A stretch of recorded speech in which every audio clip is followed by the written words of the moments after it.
Today on Homeworthy, we're stepping inside cozy homes that exude warmth and inviting charm. First, prop stylist John Dittrick takes us through his Brooklyn Railroad-style apartment, where cozy blues and yellows blend seamlessly with nostalgic touches from his childhood. Then, creative director Jessica Bennett welcomes us into her coastal-inspired Utah home, where a neutral palette and textured layers create a comfortable yet elegant atmosphere.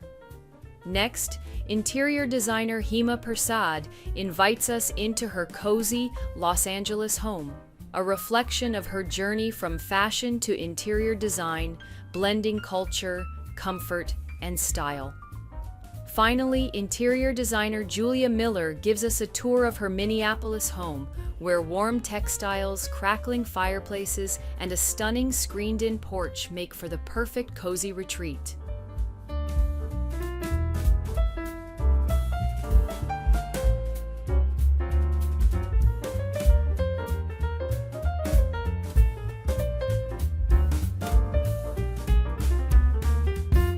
You're watching Homeworthy, where we believe every home has a story.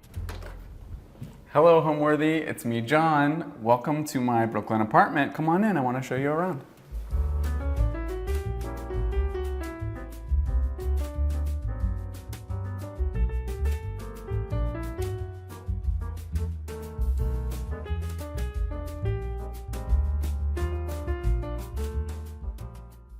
You're watching Homeworthy, where we believe every home has a story. Hello, I'm John Dittrick. I am a prop stylist based in New York City. I work primarily in commercial photography for home decor and lifestyle brands. We are in Brooklyn in Carroll Gardens in my apartment that I've lived for the past 2.5 years. It's my first kind of like big boy apartment that I live in on my own. And the first few years I was in New York, I was bopping around between roommates and kind of more impermanent stuff. Didn't have a lot of belongings, didn't have a lot of furniture. And so when I moved in here, I was finally ready to nest and make a home and really invest in my space. I did not immediately know that this was the one, that this apartment was the right one for me. When I first walked in, I was a little confused. The layout is a little funky. The broker brought me into what became my bedroom, and he said, this is the living room, which kind of makes sense because it's the room that's closest to the kitchen. The whole thing is like a long railroad. And I was like, oh, I don't know about this living room. It's a little small. I want something that felt a little more spacious that I could host people in. So he showed me the one side of the apartment, and then we came into this room where we are now, which he said, this is the bedroom. And I was like, oh, okay. And whoever had lived here before had left like a big king-size bed. But I was like, oh, this room is so, it's so nice and big and open, and it has this fireplace, and it has a little alcove. It could be a dining room. So I started to kind of imagine switching things up, layout-wise, what I could do with the space. It also had this really kind of dingy butter yellow color, the whole entire apartment, which made it, I think, a little hard at first to imagine what I could do with it. But the more time that I spent in the space, I could visualize what I could do, and I started to get excited about, oh yeah, I could like rearrange it this way, I could paint this, I could do that. And finally I was like, yeah, this is the one. I was going back and forth on it a little bit because it had most of the things that ticked my boxes.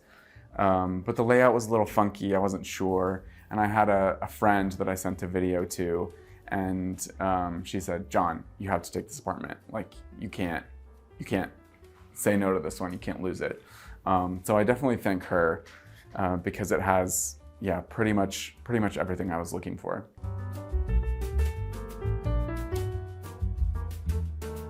Welcome to my living room. This is kind of the main hangout spot. So when I was decorating, this was sort of the most important piece. I wanted this room to feel like open and airy, so I had this kind of lighter paint color. I really love in design like a kind of neutral base, but then adding some visual interest with color and pattern on top of it. So I have kind of this neutral vibe going on with like the couch and the walls, but then I have like patterned pillows and like colorful artwork. I have a lot of vintage artwork that I find just in stores in Brooklyn and New York City. This painting I found upstate at some barn that I had to dig through. Probably would have been $1 zillion at a Brooklyn vintage store, but I found it for pretty cheap. So I love to like find a deal whenever I can. I love these like kind of ocean blue curtains. That's another thing of just like, I like a strong pop of color on top of a neutral background. I'm also obsessed with lamps. So I'm gonna be pointing out a lot of lamps as we go through. They're like my favorite thing. I love finding a new cool lamp. I also love ceramics. I'm a prop stylist, so I'm always working with props, decor items, vases, bowls. This is by one of my like favorite ceramicists, A&K Ceramics.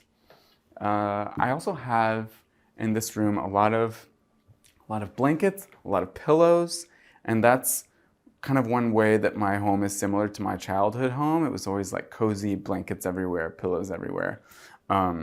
Another thing about my childhood home is that there's I guess a lot of tables. I remember one time when I was a kid, where my mom told me this story of when I was like really little and I was really mad at her. And I said, I'm gonna take away all your tables. And for some reason, that's the most threatening thing I could think of. And cut to me as an adult, and I have a lot of tables in this room in particular.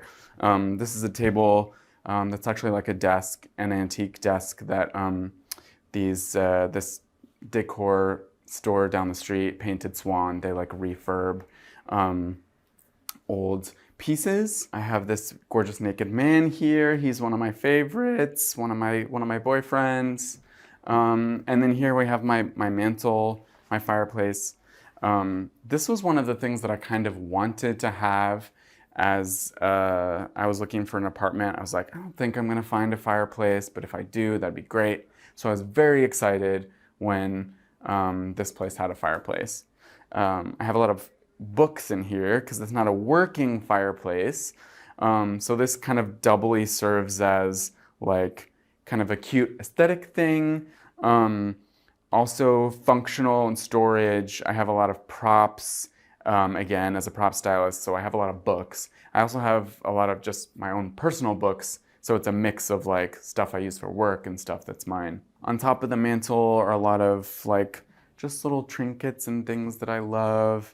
I like to have pieces from my childhood home in my adult home. So like I have a couple little objects that were like on my mom's desk. I particularly love any kind of like little box or thing that you can just like put random stuff in. And that's just when I like have a little thing that I don't know what to do with, I just put it in one of the zillion little boxes that I have all around this apartment. This is a little piece of artwork that was hanging in my childhood home in the living room. I don't know what it is, but I really like it. Styling tip, if you want to make your room look dramatic and cool and stylish, just put a big branch in a vase. Go out and cut one off the tree. I don't think there's any one phrase or word that I would use to describe my personal style or the style of my home. I think it's really kind of an eclectic mix, and a lot of it is influenced maybe from the home I grew up in, specifically like the taste that my mother had. She really loved French country style, so there is some of that influence there, but I wanted to bring in some modern pieces, add a little bit of a modern aesthetic as well. So I like to really mix. I like to mix old and new. I like to mix different styles. I have certain things that I gravitate towards, but I really just like to play. And the important thing for me is that I have a home that is both sort of aesthetically pleasing, you know, that has an eye for design, but that also feels comfortable and cozy and welcoming. So really my goal for the style of my space and for my home is to feel stylish but welcoming. I want my home to be a place where people can come and feel relaxed, feel at ease, feel at home. Over here we have more tables, little table here, little table here. Again, another lamp. I told you that I love lamps. This one's from the Nopo that kind of curates a collection of handmade pieces. This was handmade in Mexico. This is a painting that I did. I like to pretend that I'm an artist and kind of throw paint around and see what happens. This takes me way longer than it should to do like a simple painting because I don't really know what I'm doing, but I like to just kind of make things up. Another one of my favorites, I found this at Humble House, which is a vintage store in Borum Hill. Yeah, love lamps. Most railroad homes will have a second door. So there's a door here, which is actually sealed shut, so I can't even use it. It would be really nice to come in and be able to like come right into my living room, but that is not the case. There's a lot of like quirks about this apartment and there's windows that have been painted over and a lot of weird little things. So I wish this was a real door, but it's actually kind of nice because I can just put stuff up against it and it doesn't matter. Sometimes I have like my TV on this little stand. So there's some stuff that they did to sort of rehab this apartment that I wish that they hadn't done. Like in addition to this door, there's shutters that are sealed here. I wish that they had just like kept these, but they're basically like sealed and painted in. Because that would have been like really cool. If I end up staying here for a long time and just decide that I don't care about my deposit, I'll do some of this like work of maybe uncovering some of these older details. I also have a feeling that there's like a really cool maybe stone fireplace under here. I can see that there's some little like intricate designs that might like show up a little bit better underneath all this paint. You can see this archway has some really cool detail, and that's one of the things that I loved about this apartment was all of the detail, just adding that level of charm, that Brooklyn charm. But yeah, like there's gotta be some really nice like wood or something underneath some of these like trims everywhere. So it'd be cool to sort of uncover it, but I do also just think that it looks really nice as is with the white paint. The lighting fixtures in this apartment were all pretty unfortunate, so I had to like find some solutions for making it a little more fun and more me.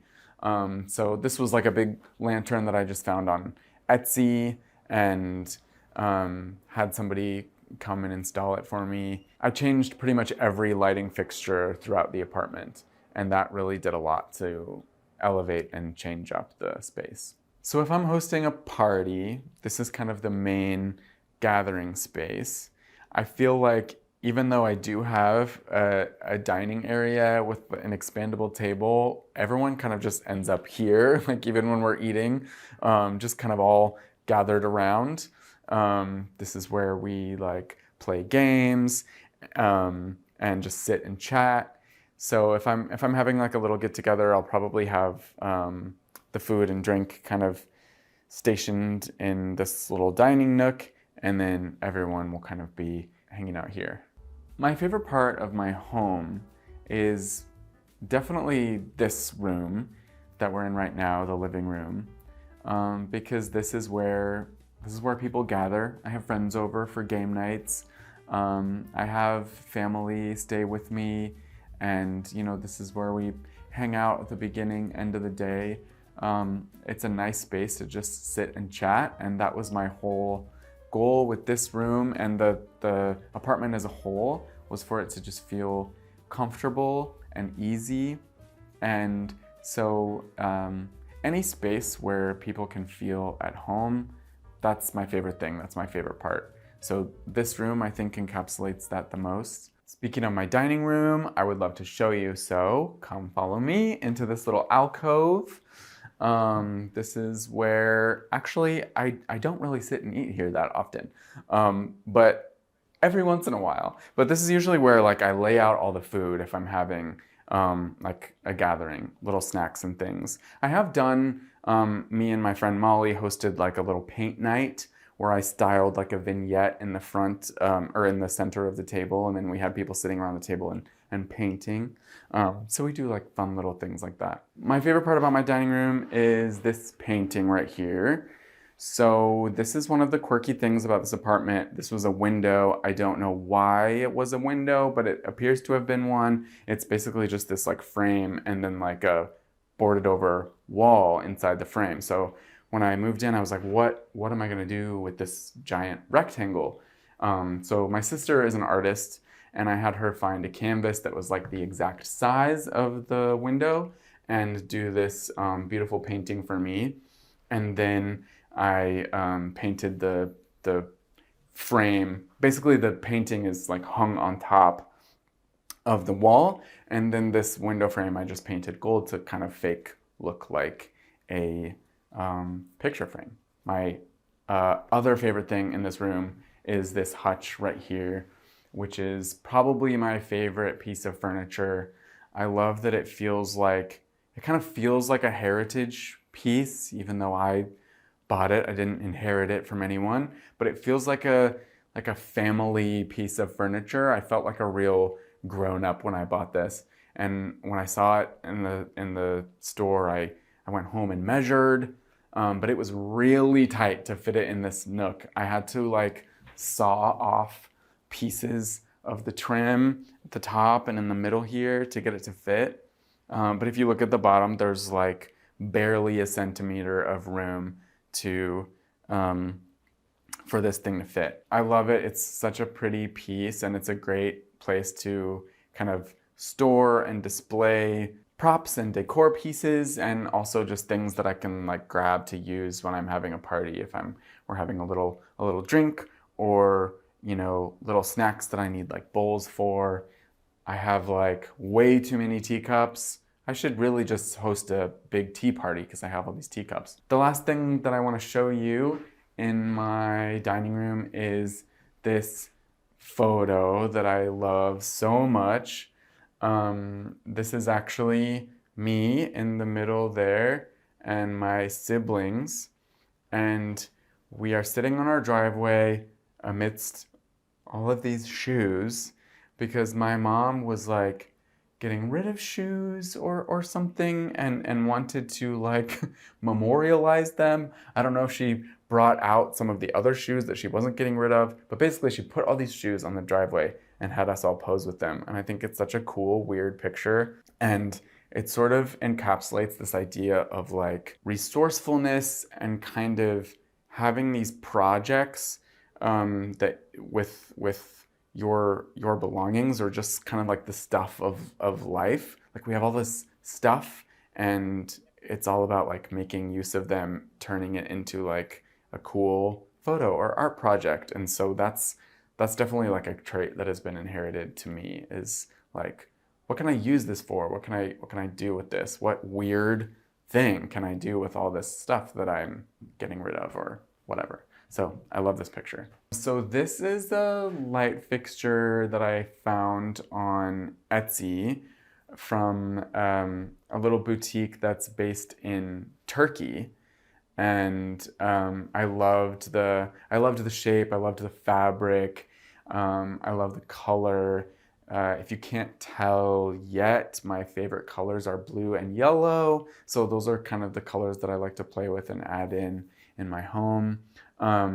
This room is the most bold paint color of any of the rooms in my home. I wanted, I wanted this dining room to feel very cozy And so I went with this dark blue. I was really nervous about it before I painted it because it is like dark and this room is already a little bit dark. But once I started putting on this blue paint, I was like, oh yes, this is very right. It kind of reminds me of the blue in my childhood home that was in like my bedroom carpet was like a kind of blue. There was like a little living room that had a similar blue to this. So I really love this color.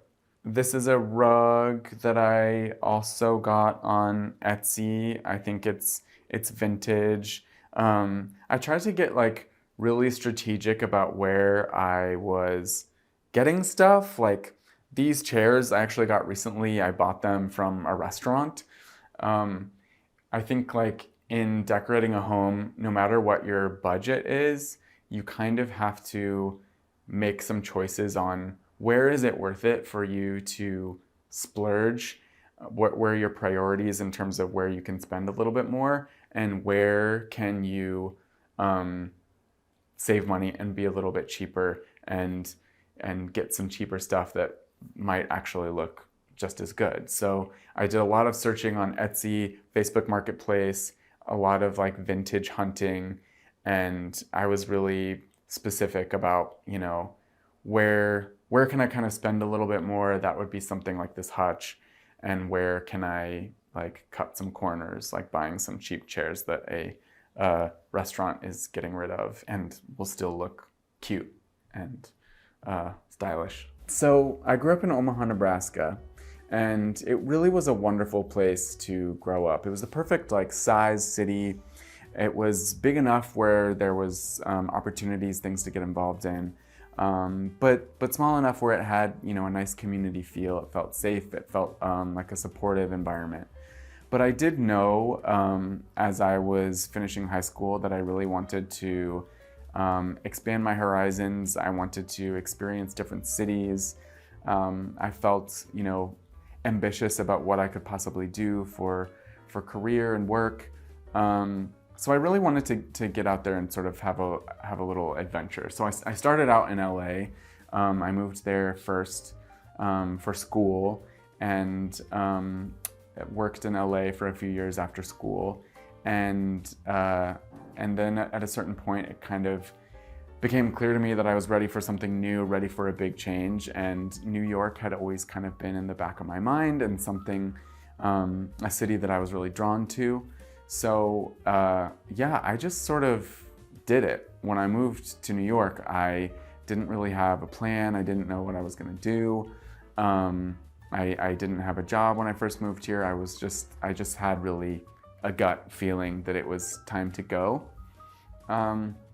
So it's been quite a journey since I left Omaha, and I think I've just really been kind of following my nose and seeing where life takes me. So right off my dining room is my guest bedroom, little tiny guest bedroom. So let's come in here. This is actually one of the first rooms that I like really worked on because I had a guest coming, which is always great. I love when people are coming over because it's a reason to like get things done. So my friend Laura was coming to stay and I was like, okay, she needs to have a nice place to stay. So I'll get this together. So this room doesn't have any windows. So it's like kind of dark. And so I wanted to do something with it that would brighten it up a little bit, but still keep it cozy. So I really wanted to go for some color in this room. This is the one room where I didn't like buy a bunch of paint samples. I just sort of picked one. I bought the paint. I was like, okay, let's just try it. And I did it and it worked out pretty well. I got this day bed from IKEA and I painted it the same color as the walls because I wanted this sort of monochromatic look with this kind of turquoise, periwinkle, aqua-ish, sea blue. I don't know what you call it. But I wanted that like monochromatic and then like a punch of strong color with the yellow in the bedding and stuff. And then I have this plethora of pillows for you to plop yourself down onto. I love pillows. A couple of these I got in Paris, thank you very much, from this like cute little boutique called Jamini. It's like a Indian Franco-Indian design store. So this bed actually pulls out into a king and basically takes up the entire room. But I always just pull it all the way out so that whoever's in here can just really lounge and relax. And that's one of the reasons why I actually took off the door that was on here, because it wouldn't even open when the king bed was pulled out. But I also like it because it just lets in a lot of like more air from the living room. And then I put this like curtain here to kind of divide the rooms. And so you can take the curtain off to get some, I guess, like darken the room or get some privacy from the living room. So this is the other side of that window that I showed you in the dining room. These little shelves were already here when I moved in, but I painted the inside this like darker blue. And here's another space where I have like a lot of knickknacks and things, and some of my favorite books, mostly the blue books, go here because I'm crazy and kind of color code my books. But there's a lot of little fun pieces on here that I love. Like, I love this think sign. My mom worked for IBM in like the 80s or something, I think, and she had this little think sign on her desk, and I found a similar one on eBay or something, and I got it. And there's my mom right there. I like to have, you know, some really specific, well-chosen photos of family in specific spots. So I also have like my mom and dad right there, and just nice little reminders of home. I was really lucky with this apartment in New York City to find an apartment that has some pretty good storage. So I have a lot of closets, which is nice. I'm not gonna open my closets for you because that's too personal. But yeah, I love my closets. And then on this side of the room, there's just a little desk that I never really sit at, but I do stuff papers in the drawers. So it's a little storage place. And when I have people come stay, they might like sit here and do their makeup or fix their hair or something. And I'm just perpetually praying that this mirror doesn't fall off the wall. Some of these walls I feel like are kind of crumbly. It's an old building, but it's holding together pretty well so far. Here's another boarded up window. It's always like, why did they board these up? What's going on? But for this one, I decided to like paint the inside of it a darker blue, and then I have all of my little Beyonce postcards posted there, because we gotta have the queen in here somewhere. So there were a lot of things that I did to kind of put my personal stamp on this home.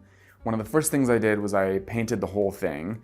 I first chose a color for this living room and my bedroom, which insanely took about 10 different samples to go through, because it's like basically white, but those neutrals, those like off-white colors can be challenging and have different kind of undertones, so I went really crazy picking that paint color. And then I went for some bolder colors in like my dining room and my guest room. So painting was kind of the first step.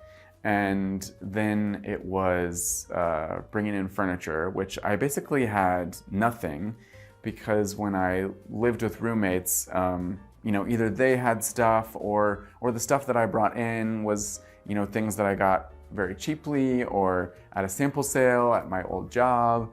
And I really didn't want to feel too tied down by my stuff.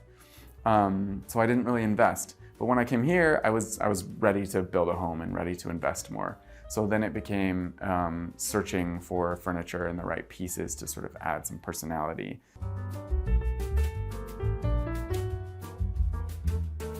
This little nook in the middle of my apartment is actually the entryway. So when you come in the door right here, you either go that way towards the living room or that way towards my bedroom. This one big long apartment, and you start here. But I really like having a little space, a little nook to kind of come in, set things down, a place to like greet people. I think it's nice to have a sort of foyer entry moment as a buffer from the rest of the apartment. So I have a little drop zone right here. If I don't put my keys there, I'll never find them. And then like hooks to throw your coat or your bag. And since this was just like a little teeny nook, I decided I'd throw a lot of art on the walls to kind of draw your eye up and just kind of have a little fun project for myself of filling this kind of gallery. So I love this little table, another one of my beloved tables, a vintage piece that I found in the neighborhood. And then, yeah, a lot of artwork that I really like, including this picture that I found that's a vintage photograph of this street, and this piece of art that's a drawing from my Uncle Tom. I don't even think he knows that I have this, but he drew this for a book that my mom wrote in her 20s, and I really love that. And there's a print also from my sister, the same sister that did the painting in my dining room. There's a print of a painting she did of this landscape with trees and people hidden in the trees. They're all playing musical instruments. And then from here we can head into my bedroom. So let's go this way.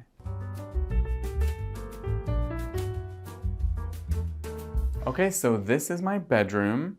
This is the first room that I saw when I first saw the apartment. And yeah, this is the one where the broker said this is the living room, which does make sense because the kitchen's right there. But I just decided to change everything up and use the bigger room as the living room and this room as my bedroom, even though there's essentially a kitchen in my bedroom. So this is another space like the living room that I wanted to have sort of like a neutral base, just like a relaxing, calm foundation, and then add some color, like with the textiles, with the pillows. Here I have my dresser, which I really love.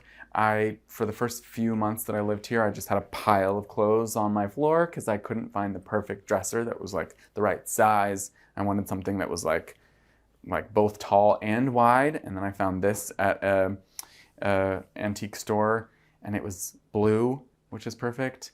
Another lamp. We know I love lamps. This bowl is usually filled to the brim with receipts, but I've tidied up for you guys.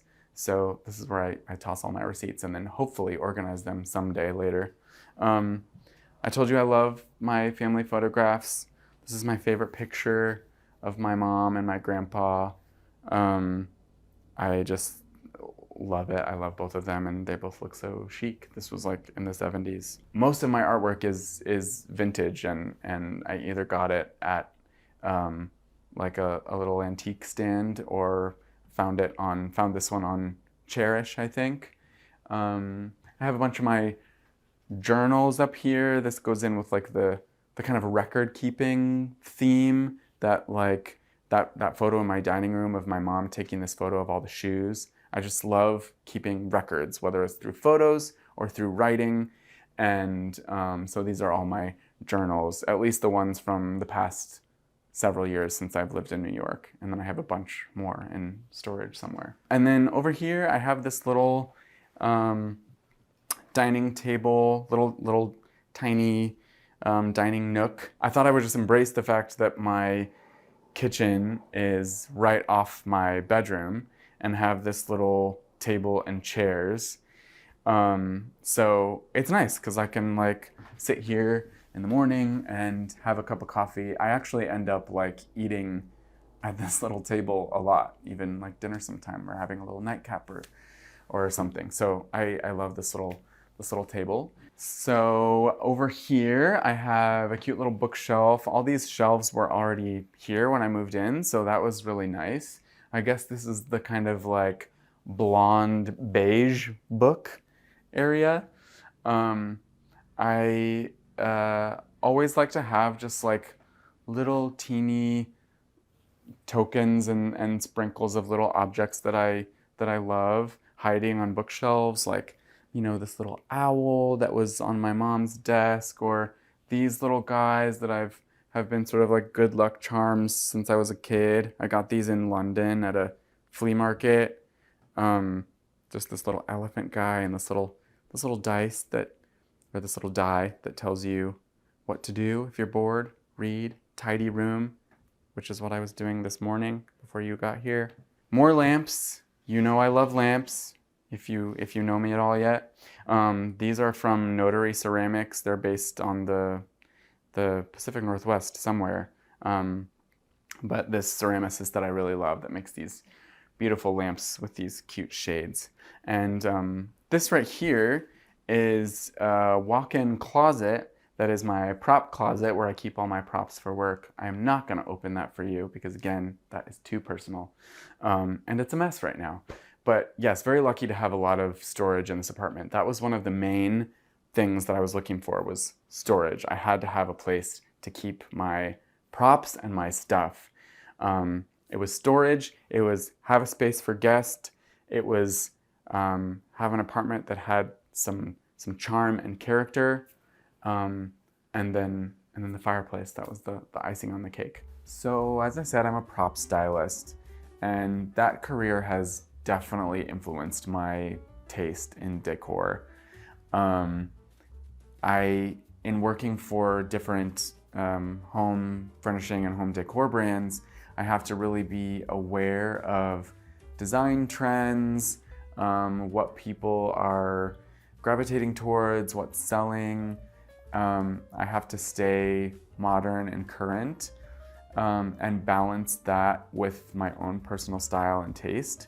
So this apartment, decorating this was really like a fun, kind of playful experience of getting to explore my style based on, where my taste has always been, how I grew up, and then integrating that with sort of where I am now and the more modern aesthetics that I've acquired from my work. So the other thing too about my job is that it has me constantly looking for design inspiration. I'm constantly seeing, images of homes, and those always really excite me. And so I see something that I love, I see something that I'm really drawn to, and I think, oh, I can play with that in my home. So just being immersed in the design world and the styling world has it constantly on my mind. What can I do? What can I do to play with my home to make it feel mine, to make it feel fun and exciting? Let's make our way into the kitchen.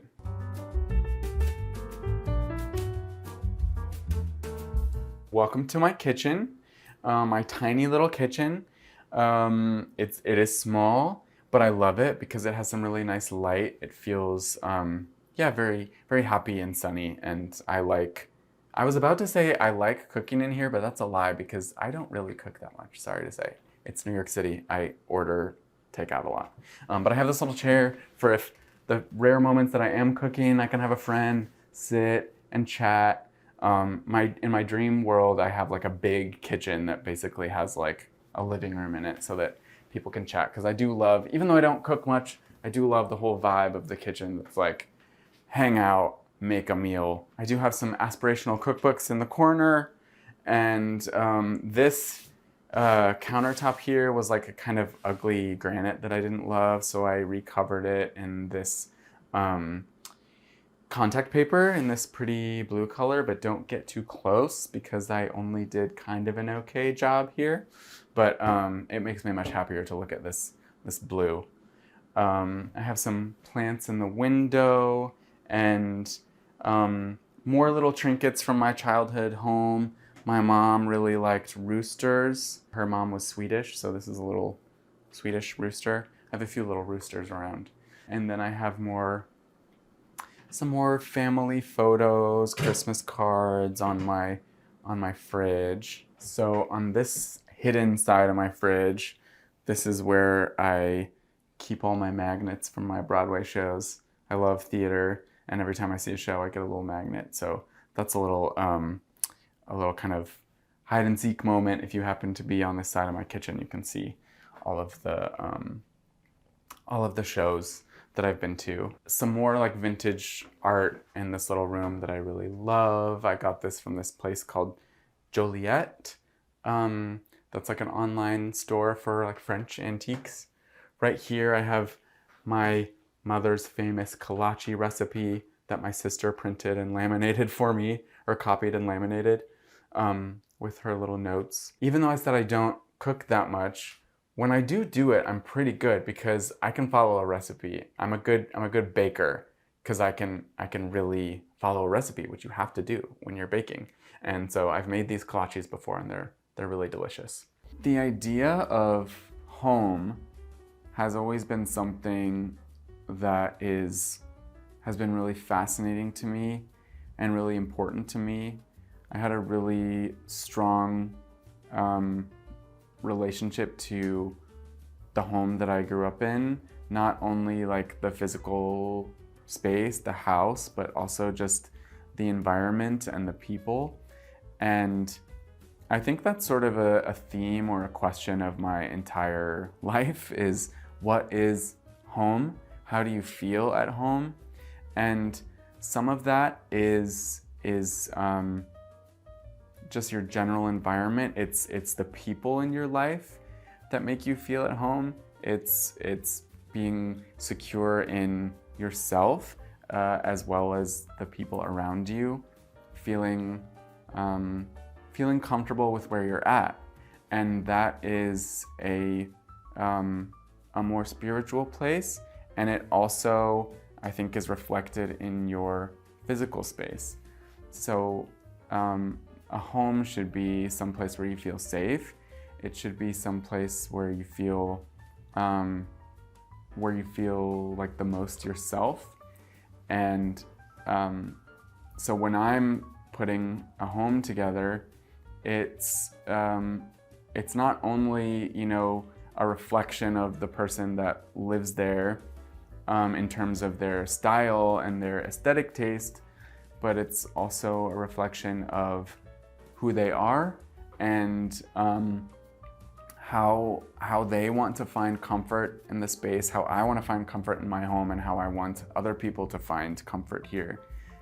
Because as much as I love stuff and things and pretty furniture and pretty dishes and all of the stuff, it kind of doesn't mean anything without the people to share in the space and the people to share in your home, because it's really the people in your life that make you feel like home.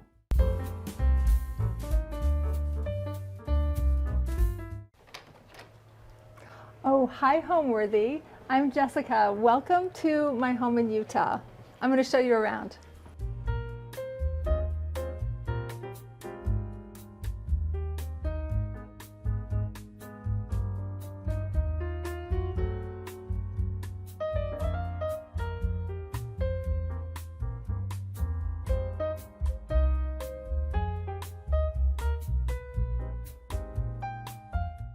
You're watching Homeworthy, where we believe every home has a story.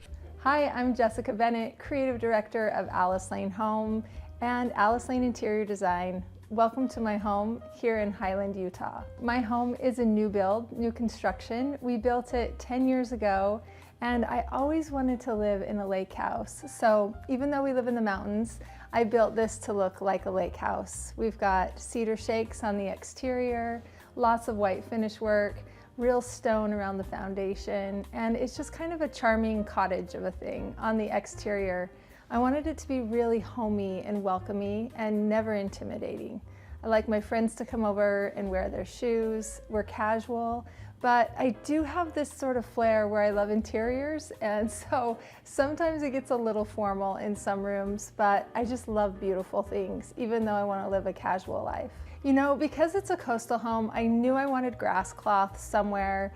I wanted a little bit of the texture of board and batten or shiplap, if you will. Now, of course, we built 10 years ago, so I hear myself say these things and I want to roll my own eyes. But at the time, I wanted some of those casual, really believable elements However, I wanted really big, beautiful casings, and I wanted custom newel posts that I hadn't seen before, and the baseboards to be something that was a little bit unique. So the finish work was really important to me. You'll see as we get toward the back of the home too. The great room ceiling is an all-star for me. It was something that I really wanted to achieve with the pitch of the ceiling in there, and it's just absolutely breathtaking. I still love it. It's been 10 years, and that's my favorite ceiling. And after being in the home for a decade, I'm excited to add the next layer and start to change things up and even add more color. At the time when we built a decade ago, neutrals were really the thing, and I just wanted something really breathy, airy. You'll see the draperies are mostly sheers, and just to sort of give it an effortless nature. I tend to dress things up, and so I kept trying to be like, no, barefoot, jeans and t-shirts, just be really comfortable at home. Don't make it too hyper formal. You'll see I still tend to love something really crisp or a dressier element, but I try to pull that back so that we can really truly live at home and for people to come in and feel really comfortable too. So I'm always fighting that pull within myself to want to really doll it up and then to try and kill it back, take it away, edit, and try and not make it too intimidating to be at home.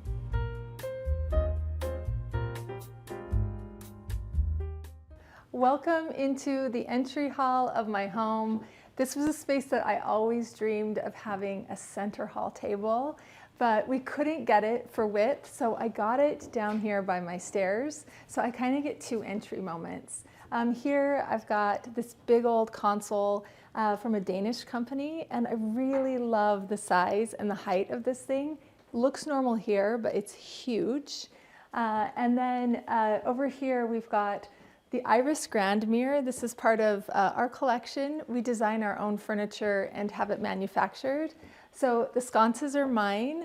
These are our domino sconces, as well as the mirror. And then Thomas O'Brien lamp, which I've loved forever. Kind of reminds me of like the Empire State Building. And reflecting in the mirror is this original painting that is just these swallows, really beautiful sort of spring scene and just larger than life. Also, this is a piece from Suzanne Kassler's collection from Hickory Chair. I love this piece. It actually is a storage unit. I love an orb shape. You'll see this kind of throughout the house on top of the newel posts, the entry fixture. I have circular windows in a few places. I just think it sort of takes the edge off of a room to put something circular in a space. So naturally, I was really drawn to this piece. It's no longer in the collection from Hickory Chair from Suzanne Kassler, but I still love it. I feel like I got the prize. This is that center hall table moment that I always dreamed of having, and we were able to get it out of the stairwell here. Chandelier over top, and then I've got this little table from Jeffrey Allen Mark's collection through Palachek, and a couple of Suzanne Kassler ottomans that I've always loved, and so happy that I was able to find them. Here, just a few favorite design books, some marble vases from our collection that I really love. Chandelier's visual comfort, and then the pieces here in the stairwell are Polly Moreau. She is a French artist from the early 1900s and a textile designer. So you can see these were textiles. We've got this great check, beautiful floral motifs, and then all of her notes in the margins about things that she wanted to do to make the textile come out great on print. So love that that kind of combines my world of being an art director, working a lot in print, and then of course in interiors. These are in acrylic boxes, which I really love that modern nature to it. Newel posts, again, the ball shape that you'll see.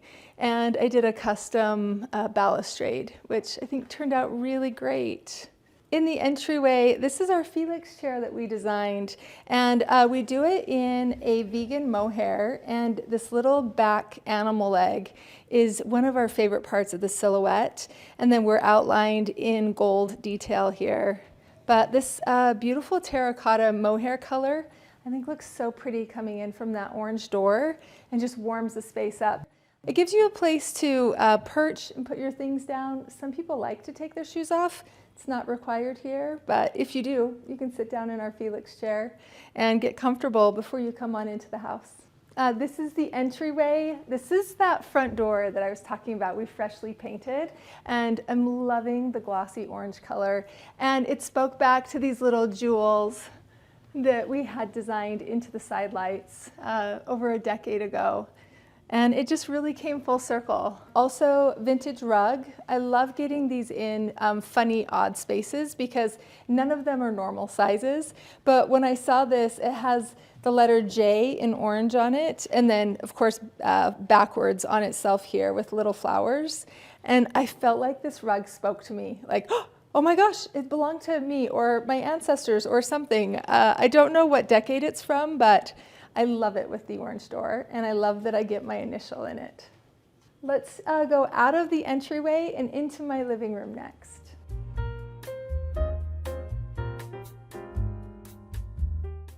Welcome into my living room. This room is towards the front of the house. We have a lot of windows in this space, so I knew I could go a little deeper on the color. So we used a bronze grass cloth in here just to give it a little bit more of a mood. Feels really normal because there's so many windows. It just kind of feels neutral. But at the time, I felt like I was being really daring by going so dark. Anyway, I think the natural light plays across the grass cloth really beautifully. The rug in here is something that I've had in my collection for about 15 years. This is Thomas O'Brien's rug. It's called Gilded Teal, and it was modeled after a Klimt painting. You can see it in there once you know that. And I just love the color and how it gives back. The sofa is part of our own collection. This is something that we designed. The artwork here is original pieces from Susan Habel. She's a personal friend and favorite of mine, and she's also a textile designer. I really love the movement, just super easy and relaxing, where I think living rooms can get quite formal, quite fast. So I'm a huge fan of these. I love the silver frame up against the bronze grass cloth. A cocktail table is something that we designed and part of our collection. This is the Dean cocktail table. I love the black surface. It looks like everything is on display. It's so fun to accessorize because it gives back and just sets everything off because it's not so neutral. Collection of books, always. I love a great design book. I love the layout, I love the photography, I love the scale, I love the glossy pages. This is a little collection that I've been staring at lately, and then my daughter's rock collection we put in our Oslo dish, which is another piece from our collection. Mantle is just really simple finish work and a zebra stone tile, and I'm always sort of playing and futzing around with different objects that we want to add to the collection. Right now our crystal obelisks are doing their thing. I love to see how light travels through there. Really minimal, but I don't know, also just dressy, nice play on light. This piece, I really love this dish. Convex or concave shapes, I think, add a lot of dimension and something kind of classical and modern about it at the same time, which I love. And then we've got this Thomas O'Brien piece, floor mirror, and my favorite piece, probably in my whole home, is the secretary over in this corner. This is from Thomas O'Brien. It's actually the piece that made me want to start a furniture store so that I could figure out the resource and how I could buy this thing. I had seen it in a magazine and just loved it. So pretty. It's got rosewood boxes on the interior, lots of drawers to hide all my stationery and Christmas tags. Mixing in lots of different fabrics, upholsteries, textures.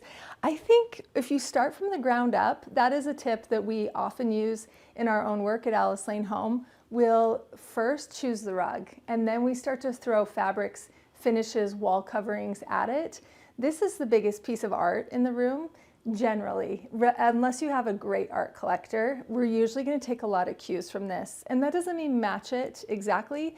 That just means that you're going to start to get some interesting chemistry popping off to really make an interesting outfit. So I've got rust mohair in here that is a total neutral. I also love the play back to my front door. It adds warmth and it's a really great connection to the bronze wallpaper.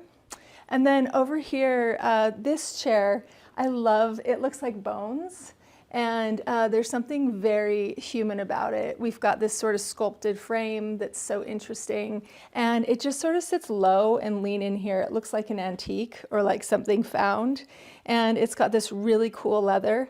I think the silhouette pops off up against the dark zebra stone and the bronze. And even though it's low and little, it makes the room so much more interesting than a big stuffed chair. So I heard it said once that too many legs in a room make the room feel nervous, and I didn't want anybody to feel nervous in my living room. So everything is quite grounded. The cocktail table is on 3 really big blocks. The sofa has short legs. This is our big airy leggy moment, and it doesn't make you feel nervous because everything around it is so grounded. We've got lucite happening. The eye can really travel through this, and so it doesn't take up a lot of visual weight, even though it is in a passageway.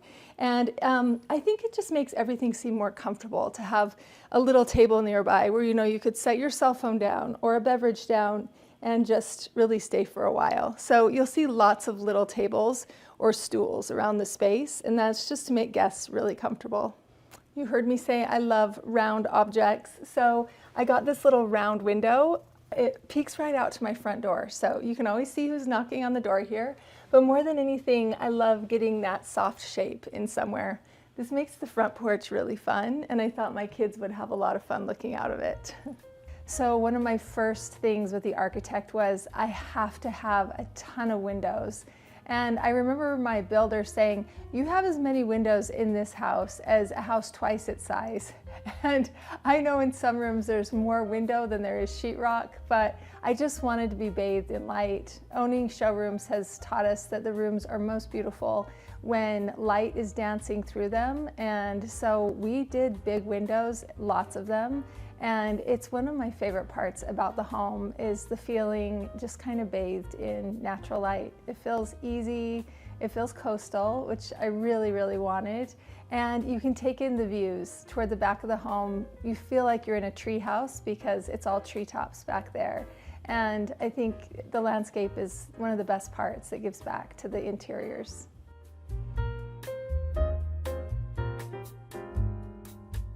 Leaving the living room and heading into the home office, this is a space where I like to collect things. We spend time sort of concentrating in here and working on emails, special projects, taking notes, getting inspired. I have a lot of my favorite design books piled in these shelves. The back wall is a Dick Blick, a set of hand-painted papers. And I just got enough so that we could paper the back wall with it. I wanted it to look like you opened up an old novel, and you know how they have those sort of hand-painted interiors? This reminded me of that. It almost is like an oil spill. So this is a room with a lot of light in it. You can't tell, but the walls are painted almost a black navy, and it's still quite bright. But I think the depth helps give it some concentration and also some contrast, which I think is really important in design. Here I've got a collection of boxes that we create and offer through our collection. Little curiosities sort of collected on the shelf that remind me of things that are important. And this is a study that we're working on that will launch soon of marble objects. Reminds me of being in art class. Remember when you would learn how to sketch the different shapes, the cone, the sphere. So we've created these, and I'm so excited for them to launch in the coming months. This is our Rocco lamp that we created out of brass and alabaster, and just a cool little mid-century piece. Slim Aaron's photography behind me. I think that's how every girl wants to feel, right? And in the home office, I have a pair of armchairs from Oli Studio. They're in plum mohair. And I just love that little hit of purple in the space, along with really lovely collected vases that are made out of resin. Painting a room dark that has a ton of natural light in it is the easiest time to paint something dark, I feel like, because the natural light is going to come in and give it that breath and that life that sort of feels like it's been sucked out of the room when a room is dark. So this just allows the light to really hit all the collections in a really pretty way, but it gives it enough of a mood that you don't lose the finish work and the corners, and you know when something's dark, almost like a black car, how it just shows off anything. So I feel like these brass shelves are more magnificent because they're up against a dark color. And yeah, I just think everything looks like it's on display. I love it. I love the mood it creates. And honestly, it could even stand to be darker in this room, but I just have such big windows. I love a dark space. And this is one of those rooms that I'm excited to get in and paint the ceiling. I should have hit the 5th wall in this room. And it's fun living in a space because then you can continue to reinvent it. And I'm ready for that next layer. So the desk in this space is the Cortez desk from Julian Chichester. This is out of the UK, and it's covered in what's called parchment. Parchment is goat skin, and you can see some of the really beautiful sort of leathery, I mean it is leather texture on the face of it. And I love the legs. I love the size of a really big desk, but we've also got drawers to hide all of the pens and pencils and papers and pads in here. So lots of room to display, to have things on deck that we need to be able to get the job done, books that I'm working through. And I love the look of it. This little ottoman that I have nestled under here, it's nice to sort of like kick your feet up if you're on a phone call or something. So I love having something nested, or somebody can sit in here, and because it's seat height, you know, they could perch and sit and have a conversation with you. But one of my favorite details of the Ajax ottoman are the feet. I love whenever you get like a little animal detail or a human detail. You've got that cool back leg, that lion's paw. And I just think it adds interest, but it's also really useful. Or if I get chilly, I can throw around my shoulders. So this scene, you can really have a lot of people gather up and collaborate around the desk.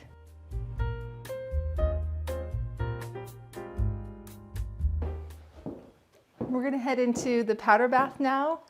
Powder baths are always one of the most fun parts of any house. This is mine. We've got silk wallpaper in here, so you can see that really beautiful Dupioni sort of thread to it. It's in a silver colorway. Catherine Console by Kohler for the sink. The powder bath actually has quite a bit of width in here, and so we knew we could go generous on that, but I always dreamed of a really leggy sink in here. On the ground, we did a 2x2 marble, and this little postage stamp is just to sort of help confuse the eye so you can't tell the size of a space. I think powder baths are really lovely whenever they have a small motif on it. You can't ever tell exactly how many square feet they are if you're not using 12x12s. So we went 2x2 here, and then I did a little vintage leather trunk underneath the sink just to help hide the P-trap and some of the plumbing that's not beautiful. Also, I think that layer makes it more interesting.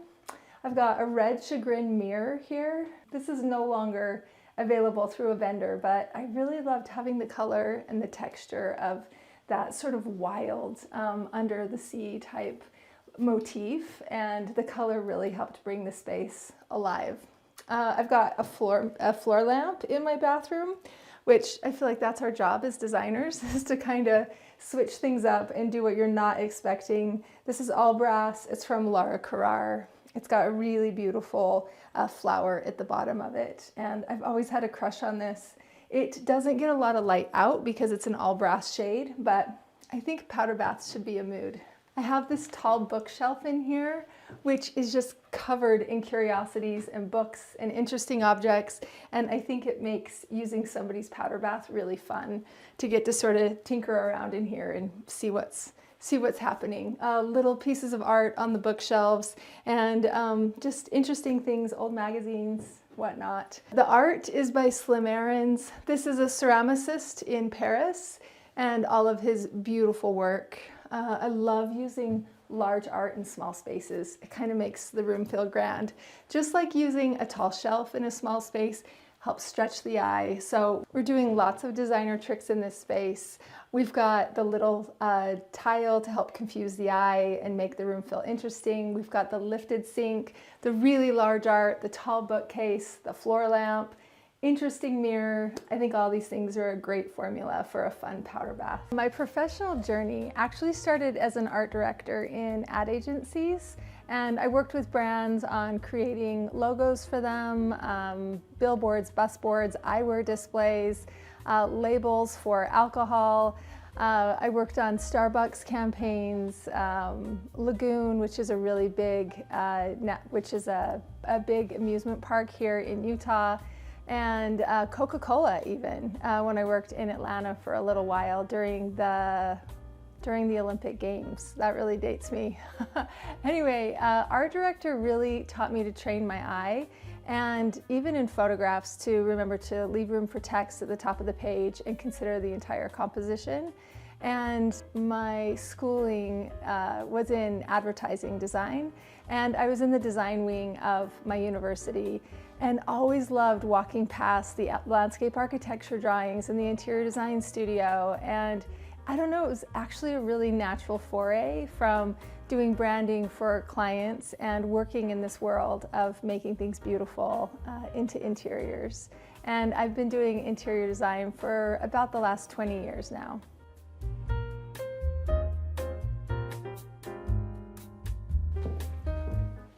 We are in the kitchen now. This is where all the fun and magic happens. We stand here when we could sit on a sofa, but it's just so fun to be gathered around one surface, I feel like. A couple favorite details in the kitchen are the island. The architect had the island coming to here, and I could see from the kitchen that I could really double the depth of my island, and it made the kitchen feel so much bigger. So we have almost a perfect square for an island, and bar stools can come and go on either side. This is really great for conversation, and the island legs are out of brass. We brought in these softer shapes to highlight, and then you can see through here, and this is where the dishwasher and the storage comes. And I just really love how this came out. It gives it some airiness, and I think it also gives it some antiquity, which I really love. And then we took this same detail and we used it on the floating shelves over the windows. Not a big kitchen, but we knew by doing storage over the top of the windows, it would give us like double the amount of storage for dishes and other things that I need to use every day. Like over on this side, if I'm cooking at the stove, I can just grab a plate, serve, and then just slide it across the island to my kids. And it's really, really convenient, more convenient than opening up cupboards. And I love this sort of culinary look of stacks on stacks, and getting to show off the silhouettes of mugs and plates and bowls adds sort of shape and sculpture, I think, to a kitchen where generally you're just a lot of straight lines in a kitchen. So I love the stacks of things moving everywhere. I think it adds sort of a playful nature. It does some storytelling, makes it look like home. The sink is a farmhouse sink. This is by Franke. I have 2 compartments here. I always dreamed of one big one and bathing babies in it, but at the end of the day, it really is nice to separate dirty from clean, or have sudsy water and clean water. So the practical side of me won out. This is my favorite faucet. This is from Waterstone, and I noticed that they offered it in a blackened nickel, and I was like, what's blackened nickel? So I was really gutsy and just decided to order it that way, and I actually love the depth of it. I'm a big polished nickel fan, so I figured I'd like blackened nickel, and I do. I really love it. So this has been a really great solution for us. Highly suggest it. Love the apron sink. Also adds a lot of charm. Countertops are Macaubus quartzite, and I love them. They kind of have this modern sort of straight line to it, but then you get a few wiggly ones. Reminds me of like a Cy Twombly piece of art, and I just love it. It's like living with a sketch in my kitchen. Pendants are from Mary McDonald, her collection with Robert Abbey back in the day. So you have an alabaster shade with these brass orbs that hang out, and you know how I feel about the circle. So this just felt really good in this room. Speaks to the island legs and the corbels that hold up the shelves over the windows. Adds warmth. And I really love the way these down rods come down from this shape of a star. And I have to say it was pure serendipity that these pendants made it onto this flat part of the ceiling, because you can see just 2 inches past them, it takes off into the great room ceiling that I love so much. So I love the way this turned out. One other thing that I really love in the kitchen is my refrigerator. We did a panel ready fridge, and then we created this design. Kitchen cabinets are all white oak, and so we came up with this fretwork and then did antique mirror in the background. And this has come in so useful, having a mirror in the kitchen, because if somebody knocks on the door, you really got to check your teeth before you go and answer it. And this really is lovely. Also, it takes the light from the windows and bounces it over here, which gives you another window in the kitchen. And makes it interesting. People don't realize it's the fridge right off the bat. So love this piece. Where to splurge versus where to save in the kitchen really depends on what's important to you. I'm not a great cook, but if I was, then I would have definitely splurged on my stove. I did a KitchenAid professional series, so it looks like a wolf. It's got the heft of it, but I didn't spend for the wolf. I didn't want the red knobs, to be really honest. And at the time, they didn't yet offer something else. I think a hood is really important to get right in a kitchen. It's where you can get a change of texture. It also adds a lot of drama. And I'm kind of a full range person. I don't like the double oven look. I like the range to be one whole thing, ovens underneath, cooktop on top. And I love the look of that. I went 48 inches on my stove, so it gives me 2 ovens. I get a half of an oven, which I use the most for like 9x13 or small cookie sheets. And then you get the big oven if you're roasting that turkey. So yeah, I actually really love the way that turned out. I think splurging on a great faucet, especially if it's sort of the center of your space like mine is, it made sense to go ahead with that higher end faucet. And I feel like your pendants shouldn't be an afterthought. I really like incorporating those into the design and looking at them holistically when you're designing your cabinets and what that elevation is going to look like, so that you can really understand the shape, the scale, how many you need, how far you want those to drop down close to the island. So yeah, I would say those would be really important. Countertops, I believe in living finishes. I think this is the thing that you're gonna touch the most, and your food's gonna sit on here and you're gonna come in contact with it. So I'm a real stone believer. I'm kind of a messy person. I'm messy Jessie. So I thought quartzite would be better for my life than doing marble. And I also liked the modern nature of the veining on this piece. Less classical than marble, still interesting, still contrasty, really beautiful. So yeah, I think your countertops are really worth a splurge. So my dishes, I have this really great splattered paint set of dishes. These are Royal Dalton, and when I saw them, I loved them immediately. My favorite color is blue.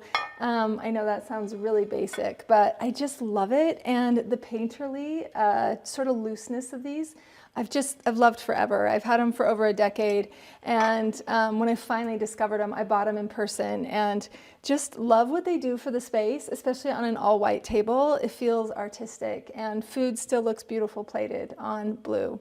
So those are the dishes that are stacked up here. Another thing that I love in the kitchen, I love dressing these open shelves. You can imagine how fun for a designer to get to display, but I love having this little lamp tucked in these open shelves. I leave this on all night long. It's like a nightlight in our kitchen, and it just gives warmth. I have a couple of cookbooks stacked up in here. Another thing that I like to collect is match pewter. So the canisters, the butter dish, just a lot of little pieces I like to collect. I like to think that someday my girls might want them. I don't know. They have a little bit of that fancy nature, but also European. And I also collect some little dishes, my grandma's glass dessert dishes. I love these. I think of her. She used to chill these in the refrigerator before serving pie on them. How cute is that? So I got Grandma's dishes here. This was Grandma's as well, this beautiful cut crystal. And little things like this for entertaining that were Grandma's. So things that are meaningful, always lots of vases on hand for fresh flowers. Little cutting boards collected here and there. They're really fun to serve on, and they sort of give a more, I don't know, casual nature when you're serving on a board instead of on a plate. And it's more unexpected, kind of feels culinary or like you're at a bakery somewhere. If you're building a new home, I think it's really important to collect a ton of images before you get started. And also know that you're going to speak a different language than your builder and your architect. And so a picture is really worth 1,000 words. You're able to show them what you think you want, what you know you want, and then they're able to use their vernacular to sort of overlay your thoughts and ideas. We call this a North Star in the work that we do, where we're just collecting tons and tons of images, the client's images, ways to help inform the client's images, up-level their thoughts and ideas, challenge them a little bit, and I really think the picture is worth 1,000 words. So I think communicating with that to your trades, showing up often if you can, if your construction site is near your home, I think also holds the bar really high. And just being true to who you are. I'm a pleaser, and so I oftentimes will want to get a tradesman's input. But at the end of the day, even though he might be excited to do something, if I really know what I want, I need to stick to my guns on that. And yeah, I would say that's important. And being able to have those images on file as you walk the home, or even staple gunning certain images to the framing as you're walking through things to make sure that they get it right. Just showing up a lot and communicating a lot really helps the build be actually quite fun.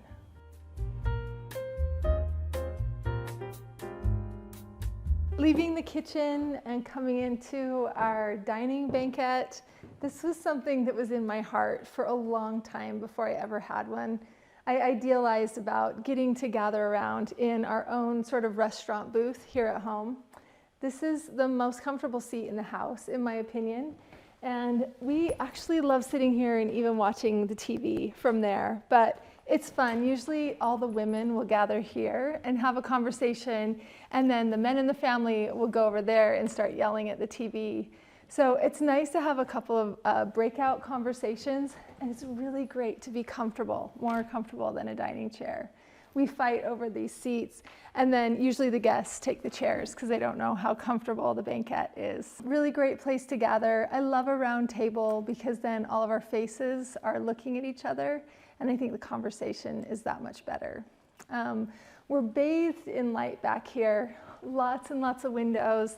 This is where we can see the treetops out the back, and you just feel comforted and cozy, but still really bathed in a lot of light. We're like cats basking in the warmth back here. I just recently added this beautiful lamp. This is something from our collection that will be launching in 2025, and it is Calcutta Viola, which is one of these stones that we all wish we could have in our kitchen. It is got a really beautiful dark purple vein to it and a really beautiful natural soft body. So the shade is entirely made of marble, and so is the body. We've developed this for my collection at Alice Lane, and its name is Athena, and it just turns off and on this way, but something about that glow right on your face, it's even like better than a candle. It's a little bit higher, it's classical, it's interesting. You can still see everybody at the table, so it's not in your way, and just adds that glow. The light fixture over the table, this is called the Serena Bowl. This is from Oli Studio, and I really love this piece. That just really soft, gentle shape adds softness, and also this beautiful collection, and when it's dark, it casts really pretty shadows on the room. I also loved the circular pattern with this and how it connected back to the ball shapes on my kitchen pendants, the brass balls that come out. So you'll continue to see that circle in the motifs within the house. Also in the great room, as we head in here, you'll see there's a circular window at the top of the room, playing back to that circle. The black wooden totem is something that I had carved for my collection, the J. Bennett collection through Alice Lane. We needed something for in between these windows, something with height, and I wanted something that had sort of an organic feel that felt handmade by artisans. So we designed this, and I'm so thrilled with how it turned out. It adds a lot of interest, and it's a direct vantage point from the front door. Something about this black shape with these white shears on both sides was like elegant but rough and natural. I love it. I also really love how it connects to this beautiful sweater-like fabric on the banquette. Added contrast. I thought I was being so gutsy when I chose this, and it surprisingly just feels like a neutral. But I love the large-scale pattern and think these two play so well together. Let me take you into the great room.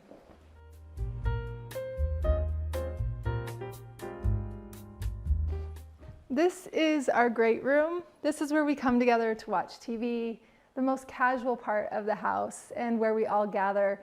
We're either in the kitchen, at the banquette, or a lot of us are sitting in this scene. We've got the daybed, which is a really nice transition piece because you can enter from either side. And I always find there's somebody that's willing just to lay down, watch TV, and they start telling us all their secrets because they're so comfortable. Usually my teenager is on this, and it's great. The pets all love to get on here too. It's a real party barge. Sofa, this is from Highland House. It's the Sutton sofa. It's my favorite. What's really fun about creating our own collection is that now I get to live with so many pieces. So the daybed is one of ours. This Luca cocktail table is the best-selling in the collection for over the last 5 years. It's got a plaster finish and it's hand grooved, adds organic nature to it, and again, gives us that round shape that you know that I love so much. The Olympia key rug is also one of our designs, and I've just really loved living with this. It's quite space expanding, geometric, but still makes the room feel interesting, I think, almost Roman-like. The candy dish is one of my favorite things. We actually developed this after I found one of these in a vintage store. It's a really fun gift to give to fill with somebody's favorite candy. Over here on the far end of the room, I found that after trying a lot of things, because this back wall, the elevation is so tall, most chairs just look like dollhouse furniture sitting in here, and I found that I needed to use something really, really tall. So this James wingback chair is one of Tom Felicia's designs, and it's over 48 inches tall, and it actually looks like a normal scale in this room because we needed the height back here. And I fall in love with other chairs and I think, can't do it. It's gotta be super tall, but really, really comfortable to sit in. Love this piece. Another really interesting one is this side table. This is from Van Thiel. It's that same company that did my entry console. You can see it's got holes all over the top of it. This was made to dry their wine bottles upside down, to dry them all out. And I think that texture is so fun. And once again, circles. You know how I love a circle. This is a paradise palm, and I really love the height and the natural shape that it gives to the room. It loves basking in the corner here between two windows and has been thriving. I've gone through an olive tree that lasted about 5 years, and this thing is going to outlive everything. So if you're looking for something, a live tree in your room, paradise palm. It's really great. A question we get asked a lot is, what do I do with the great big wall in my house? So generally you're all looking at the TV and you're like, what do we do with this big expanse behind it? I say get really huge art. These two pieces are obviously a pair. They're the Capistrano seaweeds from Natural Curiosities, and they're 60 inches tall, each of them. They look normal here, but they are on the great big wall. They're not so interesting that you don't care if you're blocking some of it with a TV, and I think compositionally, this is a lot more interesting than just having a TV hanging on the wall. I also really prefer to have a TV sitting on top of something. It's more at the height where you want to be viewing because you're sitting down at 18 inches off the ground. So this is really comfortable just to sit it on top of a sideboard or a chest. And then it leaves that wall open so that you can add something interesting to it. I love having a floor mirror in this room. This is a really old piece, like over 20 years old, from Williams-Sonoma Home. And I love this sort of tortoise shell and the chrome. It's really, really beautiful. It adds height. It also bounces that light from the windows back into the room. And it's another place where you can hurry and adjust something before answering the front door. One of the best compliments somebody could give me about my home would be that they feel like they're home when they're here. You know, I just painted the front door, and it's been so fun to have a new color of a front door. I really love my side lights. I did art glass in the side lights, and I had put these little jewels. There's only probably like 3 of them, 2 on one side, 1 on the other.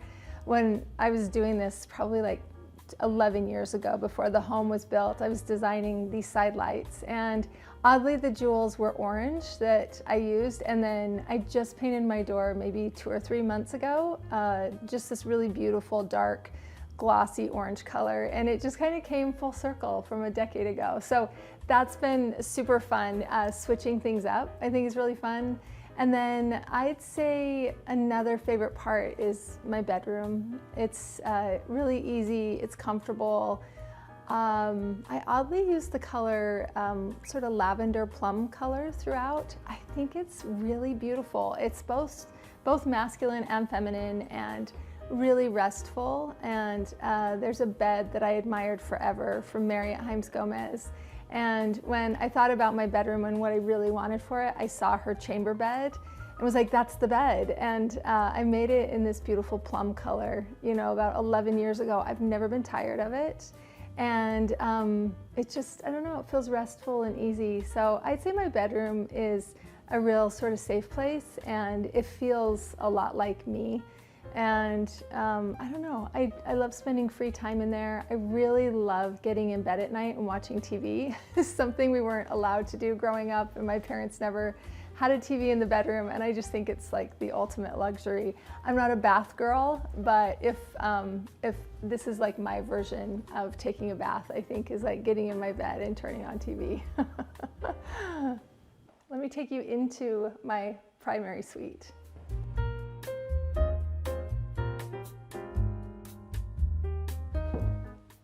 Welcome into the primary suite. This is my favorite place to hang out and just get really quiet. Lady Bennett here, she loves laying on the bed. Don't tell anyone, but we sleep with our dog. This is the chamber bed from Marriott Heims Gomez. I love this bed. It's really lovely in this plum, it's like a slubby velvet and looks kind of antiqued or aged. The original painting above the bed is vintage. I found this in North Carolina. My heart stopped. I knew I had to have it for my bedroom, and I just love that piece. It gives sort of a little bit of a modern tension to the room, and I think makes things really interesting. Another favorite thing of mine is my drapes. This is a fabric that I found at an old show house. I rescued the entire bolt. I had no idea what I was going to do with it.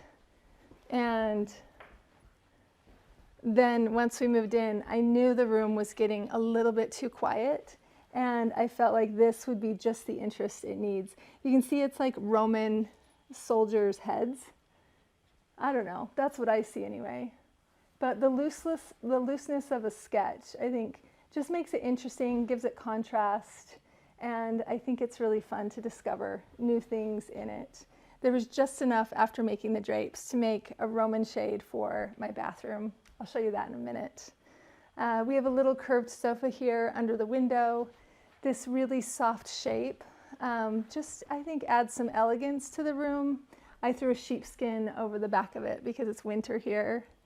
And we just got a pair of visual comfort lamps. The spoonback chair is from Oli Studio, and we did it in plum mohair on the seat to speak back to the bed. This sort of adds sculpture. The sheen, I think, is really beautiful walking into the back of this chair as it sort of floats in this space. And then everything kind of gathers around this Lucas side table of ours. This is one of my designs. It also comes in a dining table and is a bestseller. Has a really great plaster finish, and I think just sort of feels like sculpture in a space. I'll often open my laptop here and just get work done at the end of the night. And you could grab a little bite to eat here while you're finishing a movie. It's a lot more useful than just a cocktail table. I really love the elevated height of a pull-up table. This is the Miles nightstand from our collection in our cloud finish. I love how modern these are, but you can still see the wood grain, keeps it interesting. We've got lamps here from Mr. Brown. They're a lovely mercury. I love the shape. They feel like they're from the 1960s, and the height is really awesome on these two. The Albert Etagere is a piece from our collection, and this is just lovely. We've got a gold frame. We've got drawers, which allow you to hide some things in there, and then just lots of open shelving for display. I like adding height to this room, and I think it plays really well with the drapes up in that atmosphere. I'm going to take you into the bathroom.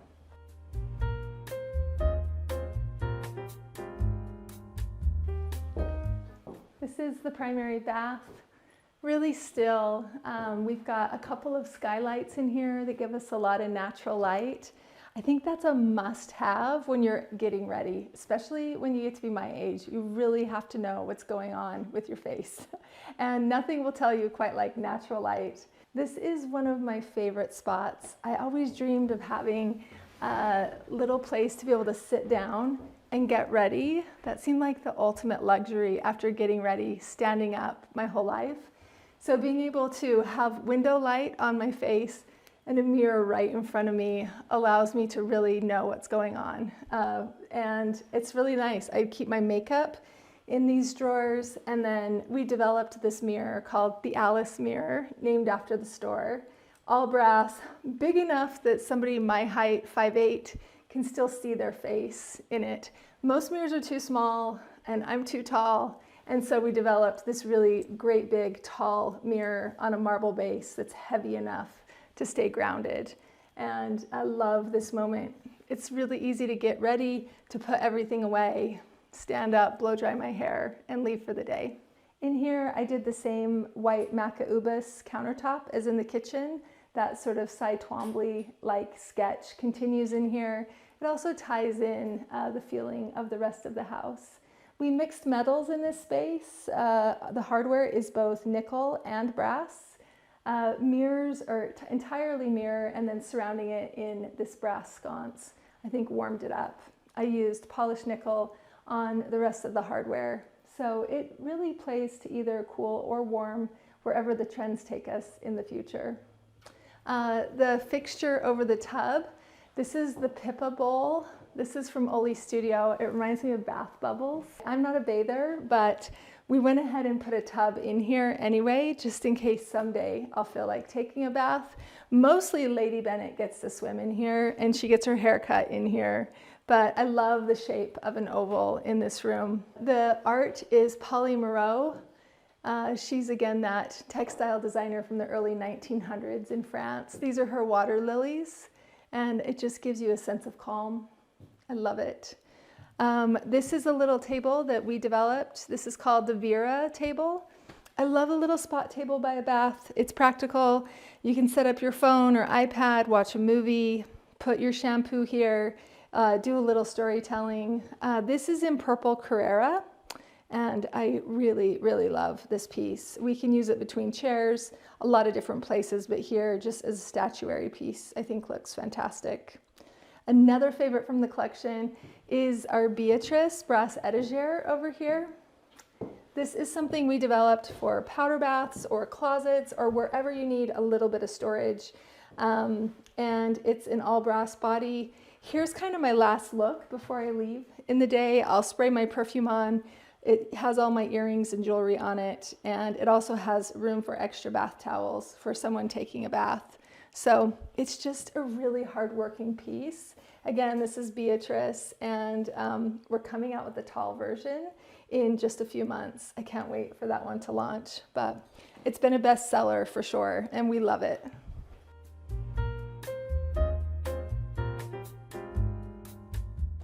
This is the mud hall. This is how we come home each night. We walk in this back door, and then I have this little Clismos chest where we can take off our sunglasses, drop our keys, keep the mail and the stamps and all the things you need in these drawers, and then hang up our coat. And we have this antique mirror here to make sure we button up our coats on the right buttons.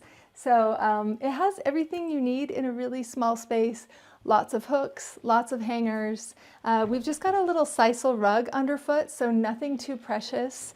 In this space, because it was small, we thought we could use some contrast. So we did this really great little bow tie pinwheel pattern on the floor out of limestone. And I really love how it turned out. It's quite playful. And that takes us into my laundry room as well. They sort of share the same pattern. But this is the mud hall, and it makes going to work and coming home kind of a fun, quaint little spot. We have this little sawhorse turned upholstered bench. This is from this little Scandinavian company that did my entry console, and I love that they use this old sort of French ticking on it, and it's just enough to be able to perch and pull your boots on or off if you're going out to shovel the driveway or whatever. Really petite footprint, which we needed in here, but also adds quite a bit of charm. Home means safe, comfortable, just like putting your hair down and laughing and having these really candid, safe moments with family and friends. It usually is a lovely smell coming from the kitchen. When I smell pie crust, I think of home because my mom baked a lot of pies growing up. And so during the holiday times of year, and even my birthday, because strawberry rhubarb pie is my favorite, whenever I smell baked goods, but particularly pie crust, I always think of home. Homeworthy, it's been so great having you here today. Thanks for stopping by. I've got to run to work. Toodles.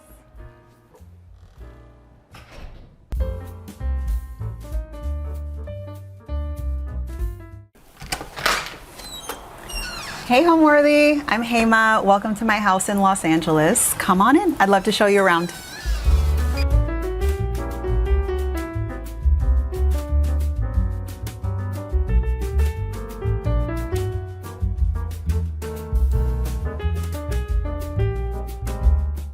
You're watching Homeworthy, where we believe every home has a story. Hi, I'm Hema Persad, and I'm an interior designer.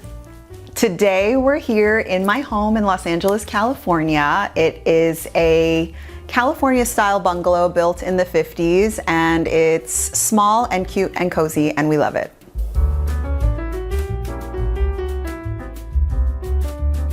Welcome to my living room.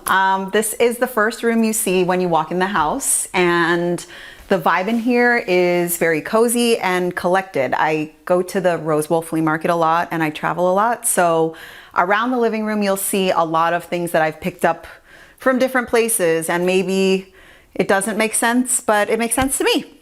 So here's kind of where all the TV watching and all the magic happens. This is kind of the only big TV in our house except for the one in the bedroom. So the kids are here, our friends and family are here.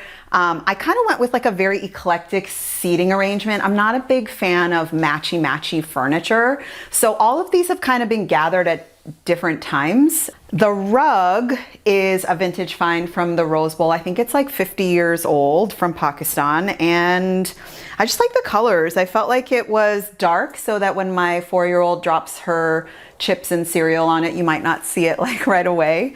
And I also figure that something that old is probably that looks this good 50 years later is probably gonna last another 50 years. The rugs they make these days are not the same as the quality of the rugs they were making 50 years ago. So always buy vintage rugs if you can. As you can see, I really love pink. I have a very supportive husband, and he's kind of like into whatever I like, which is really nice. He doesn't get too involved in the design decisions. And so he was like on board with the pink couch. And what I love about this couch is that the 5 of us can sit on it very, very comfortably. I wanted a couch that, like, for movie nights and, you know, when like general TV football Sundays, all 5 of us fit here very comfortably, and it's actually really nice. This wall of artifacts is also something that you know, maybe it's kind of weird to some people, but it kind of, every time I look at it, reminds me of places I've been. So some of these are from Mexico, some are from Mexico City, some things from India. Some of them I've collected from one of my sellers at the Rose Bowl flea market. So it's kind of like an eclectic arrangement of things that tell a story, I think. This is like one of the incense holders that we use in some of our prayer ceremonies. And so I just kind of thought, hey, instead of artwork, it might be nice to kind of display some artifacts that otherwise might be just sitting in a closet or on a counter somewhere. So that's kind of the idea. You can take anything, literally anything, and hang it on a wall as artwork. I'm a big plant person. So throughout the house, you're gonna see evidence of my plant motherhood. This tree has been with me for 2 years. It started really short. It's a dragon tree, and they're kind of notorious for growing really slowly. And also having these like cool curving branches. They're a little tricky to take care of, but I think the look is like very sculptural and cool and kind of adds to that like international flair that we have going on. One thing I do want to point out is that because of the phase of life we're in with like young kids and like there's teenagers in and out of here and everybody's eating and drinking everywhere, is that for my throw pillows, I kind of always go with like outdoor throw pillows, even if we're inside. They're very hard wearing, very durable. I can wash them. These I got from our house, and they kind of add to like this moody international vibe that I have going on in here. But guess what? If somebody spills milk or tea or coffee, all of which has happened before, they clean up really, really well. So hot tip, parents, outdoor cushions indoors is the way to go.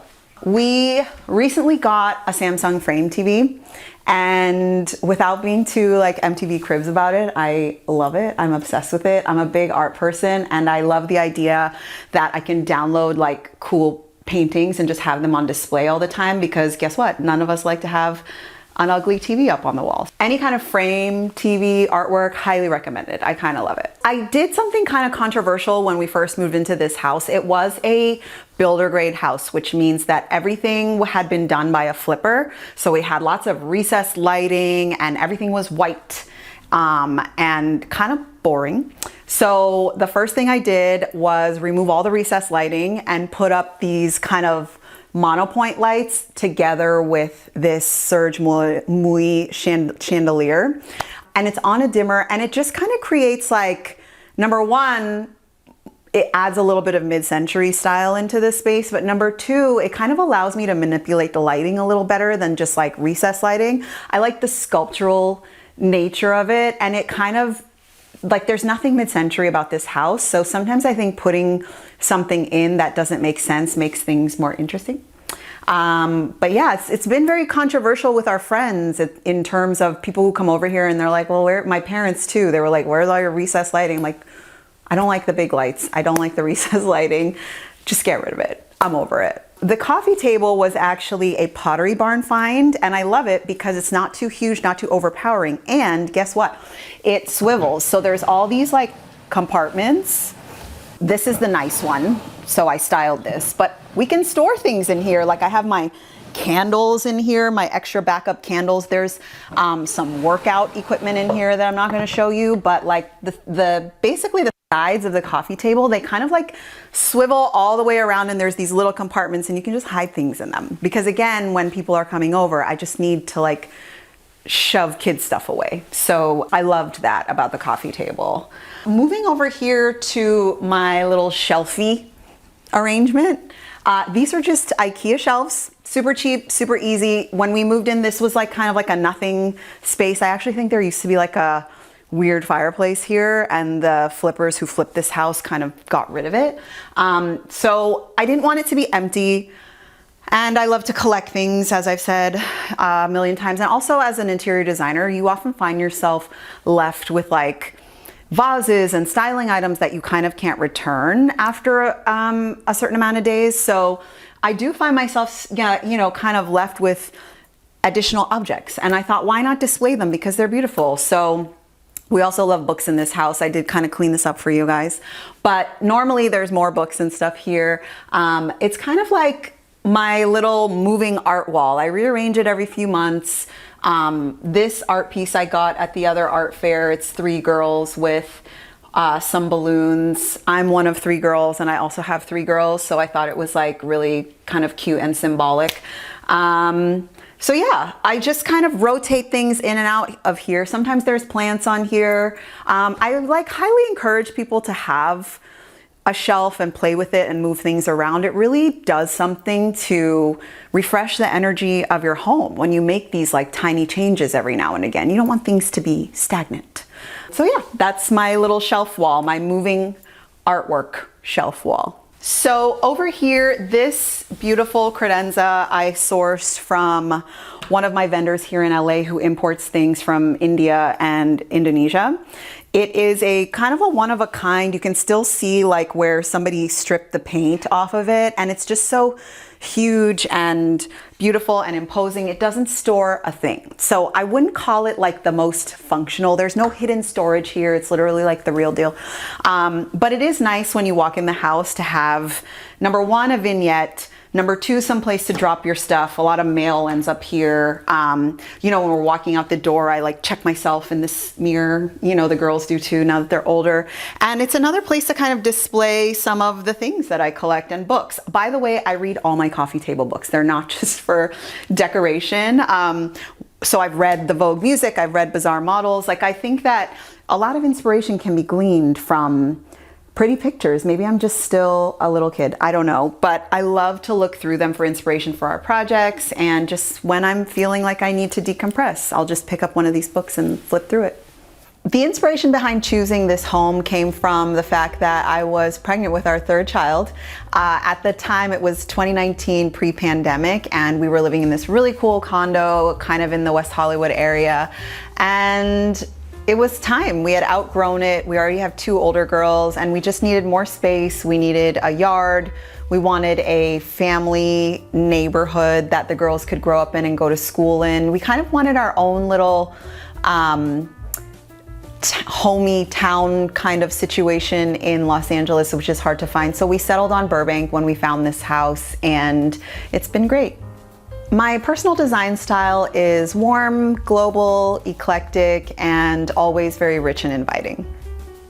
So the living room leads right into the kitchen behind me, so come on in.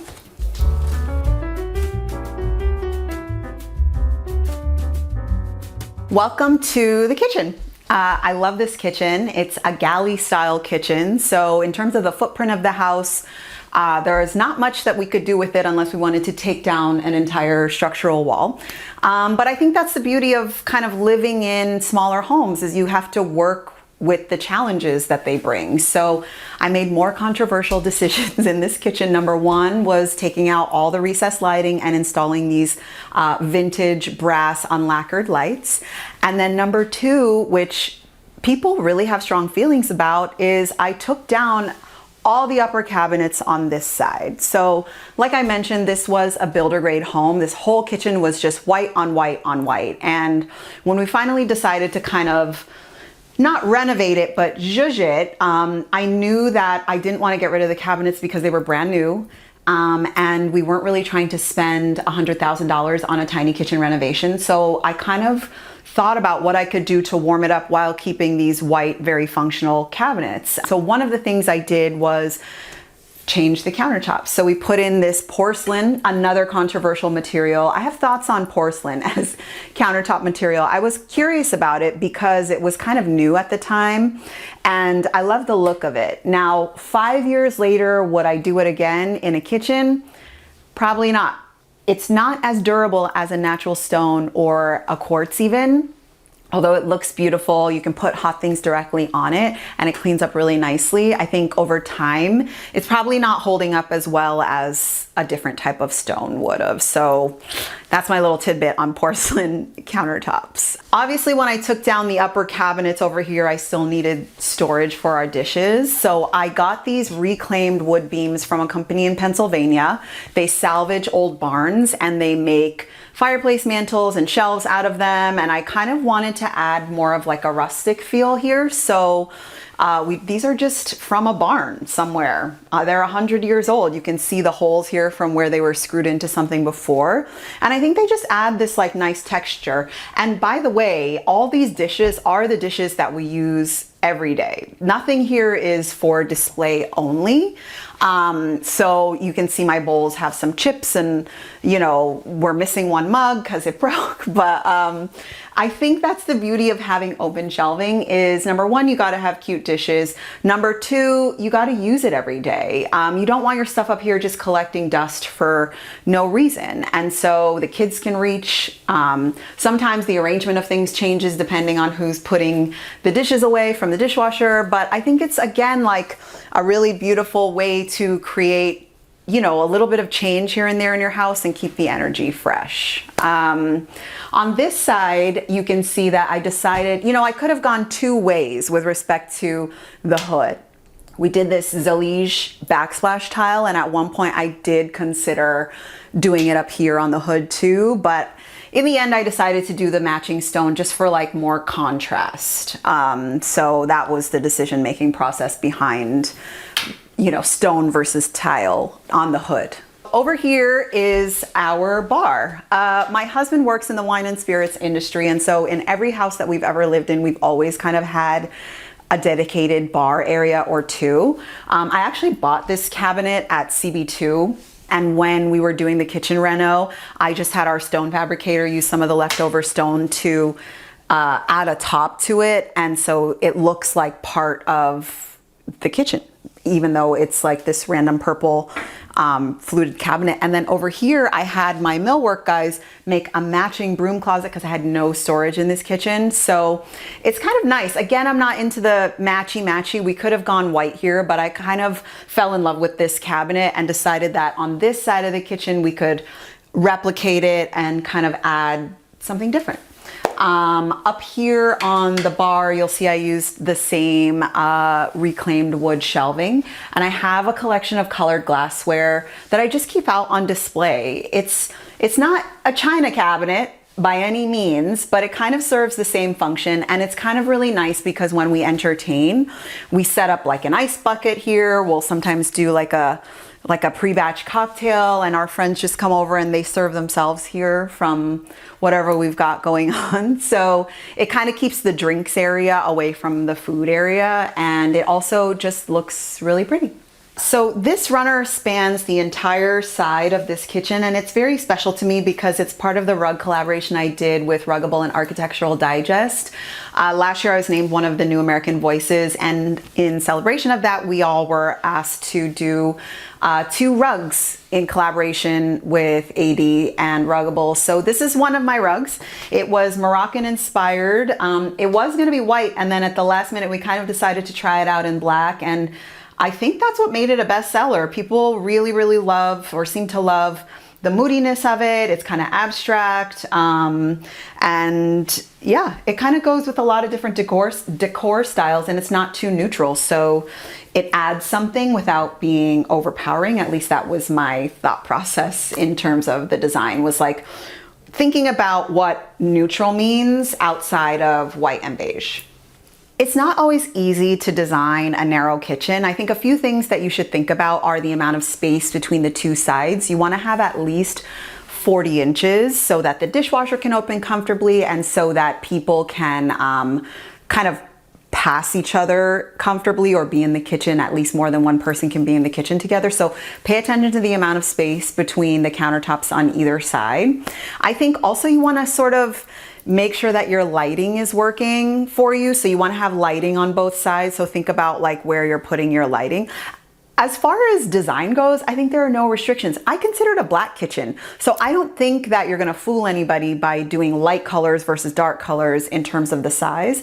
I think what you should do is just kind of do what you want. The other thing I will say is that you want to keep a lot of the clutter off the countertop. So we actually have our microwave under the countertop. There are those drawer style microwaves that are really amazing now that just save your counter space. So anything you can do to put appliances or storage or anything below countertop level and keep above countertop feeling less bulky, I think that's probably something you could try to do too. My journey to becoming an interior designer is very circuitous. I was an attorney for 10 years, and I would say about 7 years into that career, I kind of finally was like done with it. It was not for me. Although I did kind of learn a lot and grow, I wanted to do something else. I wanted to do something creative, more fulfilling. So I convinced my husband to move across the country to Los Angeles with our 2 kids. We had 2 kids at the time, so I could pursue celebrity styling.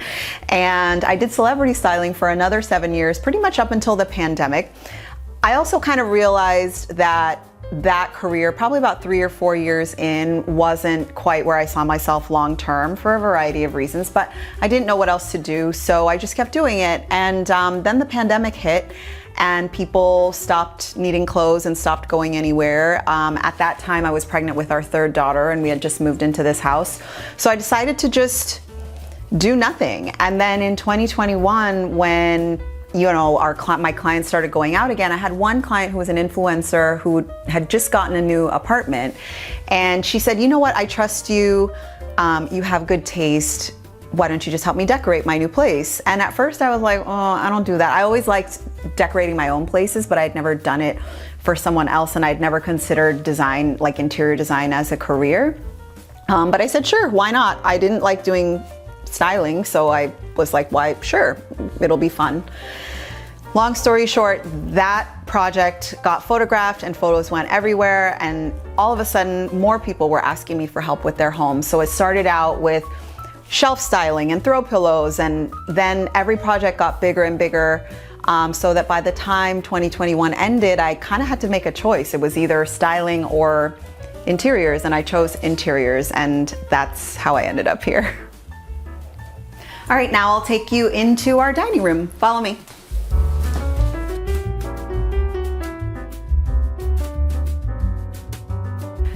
So this is the dining room. I love that when you come in the front door, you can kind of see it off in the distance through this archway. I love a formal dining room. I'm not a big fan of open plans where everything is kind of in one room. So we use this dining table every day. Because of the size of our house, there's really no rooms that don't get used. And so it's been really awesome to just sit at the table and have dinner with our kids and just use it. It is black. As my kids like to say, like, we're out of walls in the house to paint black. But I just love the idea of this room being moody and kind of sexy and inviting. And, at night when there's candlelight and ambient lighting, it's really warm and it's so nice. So I did have to add a couple of skylights here because when we did the renovation, we closed up this wall behind me that you see the artwork on, and so it did feel a little bit dark. So we did add a couple of Velux sun tunnels here so that, during the day we could get some natural light in here, because sometimes I do sit here and work also. So we added the archway leading in, and we also added the skylights and closed up that wall. So actually the dining room was a sizable shift in terms of the renovation. We definitely made some changes to make it work for our family. Here we have like my main art wall. All of this is either signed prints or original artwork that I've collected over the years. There's really no rhyme or reason to how I collect artwork. It's really just how I feel. And my husband helped me do this gallery wall here. I think it's nice to have one gallery wall in your house. I don't think anybody wants to feel like they're living in an art gallery, but I think one gallery wall of artwork that makes you feel good is important. Here we've got our walnut wood, again, kind of mid-century style dining table from Sunday's Company. It's a little narrower than your average dining table because I wanted to make sure everybody could like easily walk around.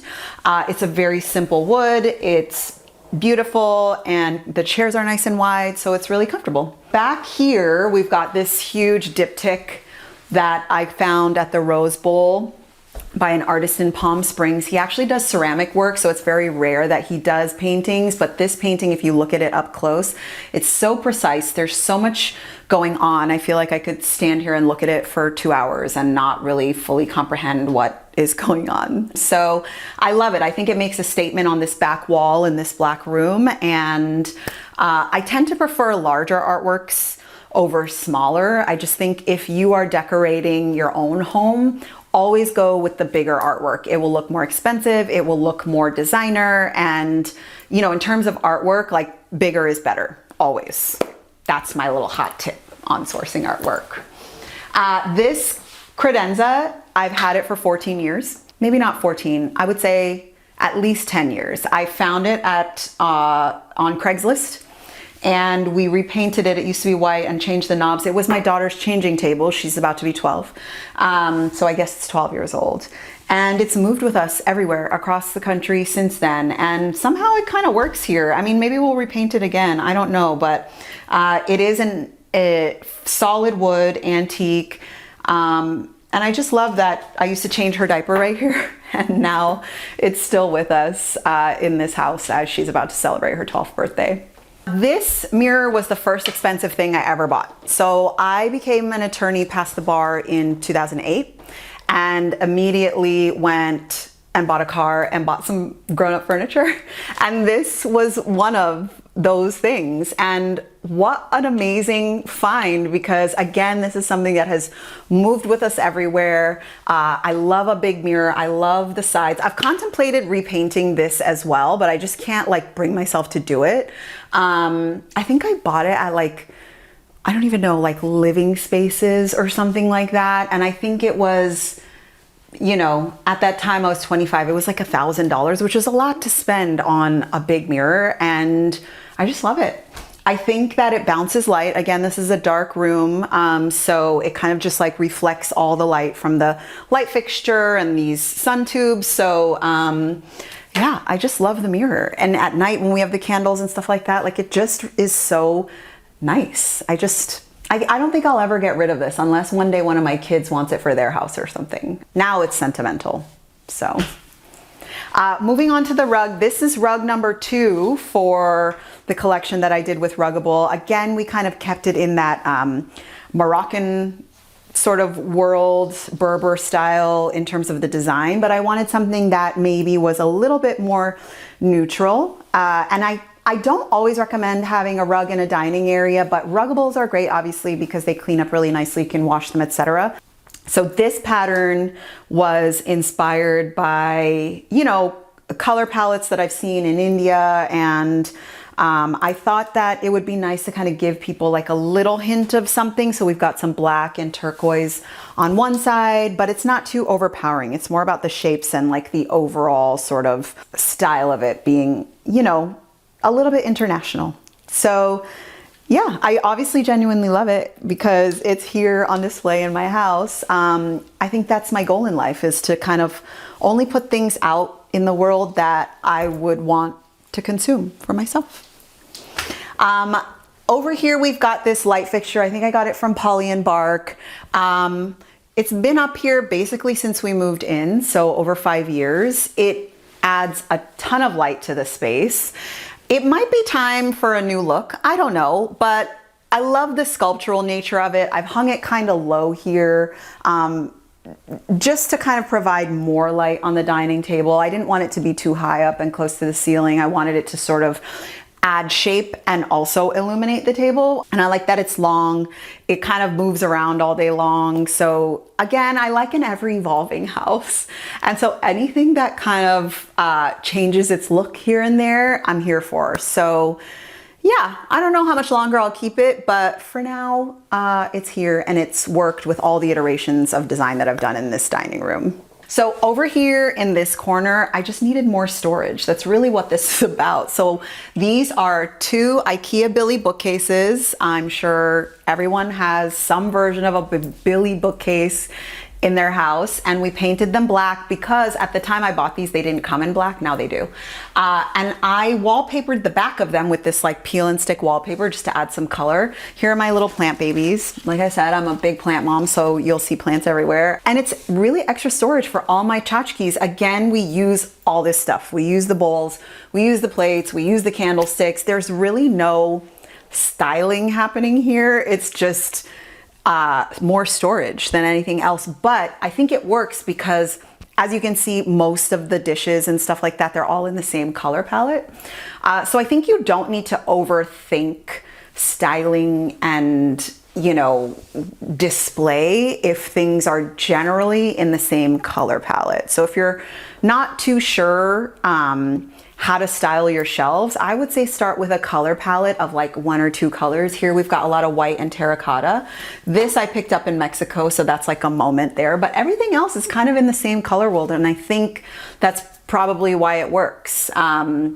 It does evolve a lot because we use things and put them back, but yeah, I think that, you know, kind of goes with the whole collected vibe of the house, and it kind of adds something functional and fun to look at in this otherwise empty corner.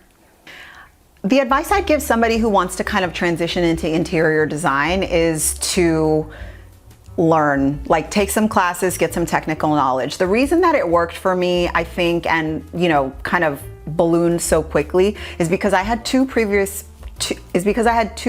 careers that coincidentally lend themselves to being a good interior designer. From being an attorney, I learned how to run a business and do contracts and serve clients. And from being a stylist with celebrities, I also learned how to serve high-end clients, but also how to create and convey creative images and concepts.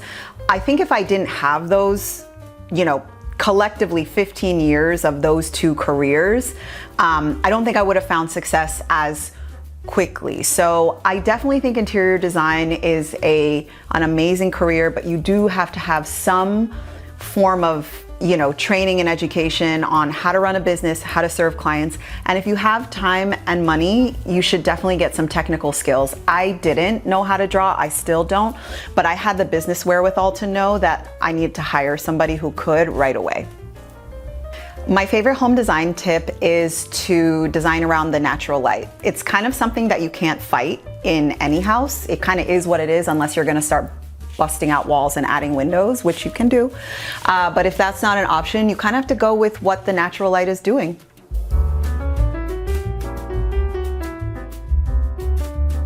So now let's head into the primary bedroom and bathroom. As you can see on the way in, I have this kind of dramatic art piece. Again, it was a flea market find, and I bought it because, number one, if you look close, it's like so precise and it's all on cardboard. I asked the seller who Scott Brinkmeyer is, and he said he's like an accountant. And at the time it resonated with me because I also used to be a lawyer and now I do something creative, or, you know, I've switched careers. And so I felt like not only do I love the piece, it's either tragic or triumphant, I can't tell. But I love the story that this accountant, Scott Brinkmeyer, if you're watching Scott, I love this piece, has this like talent that he just can paint like this. It's kind of amazing. Come on into the primary bedroom and bathroom. I painted this room orange, as you can see. It's actually a lime wash color by Portola. So it's really more like a terracotta, and if you look at it closely, it's very textured, it's very organic. I was kind of trying to channel stucco that you see in India or Mexico. Mexico City is one of my favorite places to visit, and it gives that sort of vacation vibe, because who isn't trying to have a vacation every time they walk into their bedroom? So yeah, the overall feel here was sort of, let's call it Mexico City vacation, shall we say. I just got this beautiful bed by Our House.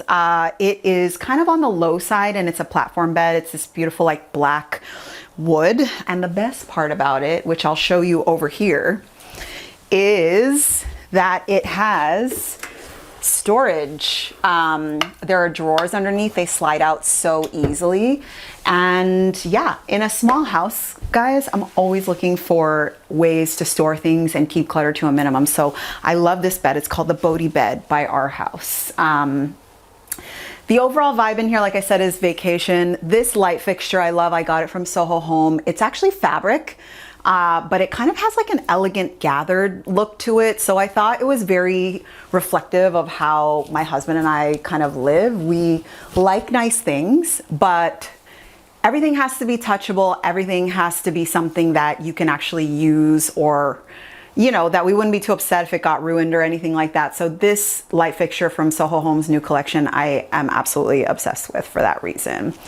Over here, I got this chair again at the Rose Bowl flea market. I'm like their #1 shopper apparently. And it is almost 100 years old, this chair. It is a vintage deck chair that I guess they used to use on steamer ships when they were crossing the Atlantic. And so this part folds out, there's like a footrest, but basically the rich people who could afford to have nicer accommodations on these big ships would have chairs like this, and they would pull them out to the deck and sit and lounge on the decks of these steamer ships. So I thought that was kind of cool. I just love the cane detailing. Like, this never goes out of style. You guys know this. You're shopping out there now, CB2, Crate and Barrel, everywhere. Everybody's still doing cane. It kind of resurrects every decade, because there was cane in the 70s, cane in the 80s. I think maybe not so much in the 90s, but you know, it's definitely a timeless thing. I think that this chair kind of proves that. So yeah. Over here, we've got our nightstands, again, from our house. This is called the Polanco nightstand, I think, and it is gorgeous. It's like all these little pieces of wood that are kind of put together, and it has this lovely curvy shape, and it's a nice size. It's got, you know, 2 drawers. It's like a push close. So yeah, just super streamlined, but also interesting. That's kind of what I was going for in here. Over here, I've got this vintage art piece that I found at Decor Pasadena, which is another place in town that I like to get a lot of things from. They import a lot of things from all over the world. It's a Sanufo hand-woven art piece that they framed, and I love the way that these textiles are created, because I did some research, and basically the whole village participates in creating this. So the women and the men, they do the textile, they do the dye, and these depict like stories of their village. So I think the fish is for fertility, and you know, some of the other, each symbol has like a meaning that depicts their life. So yeah, I just think obviously it kind of goes with the vacation vibe, but I just loved it. I fell in love with the story. I love the texture.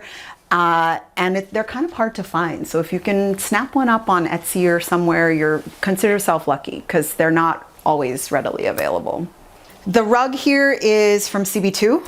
I love it because it's flat weave. Again, if anything gets on it, you probably won't see. This is a very high traffic area. We have lots of people in and out of our bedroom at all times. You know, like I said, we have a 4-year-old. She has adopted this room as her second home. So yeah, just very hard wearing, but also kind of in that same color palette that I've got going on here, like the rust, the black, the cream, and I love the floral motif. So yeah, I think it just kind of ties everything in. I always shop for rugs thinking about how they can be like the cherry on top. It's pretty rare that I will base a room design around a rug. I kind of think about it in the reverse, like we pull the room together. Now, how can the rug, you know, complement everything that's already in there? So it's generally the last thing that I'll source when I'm designing a space.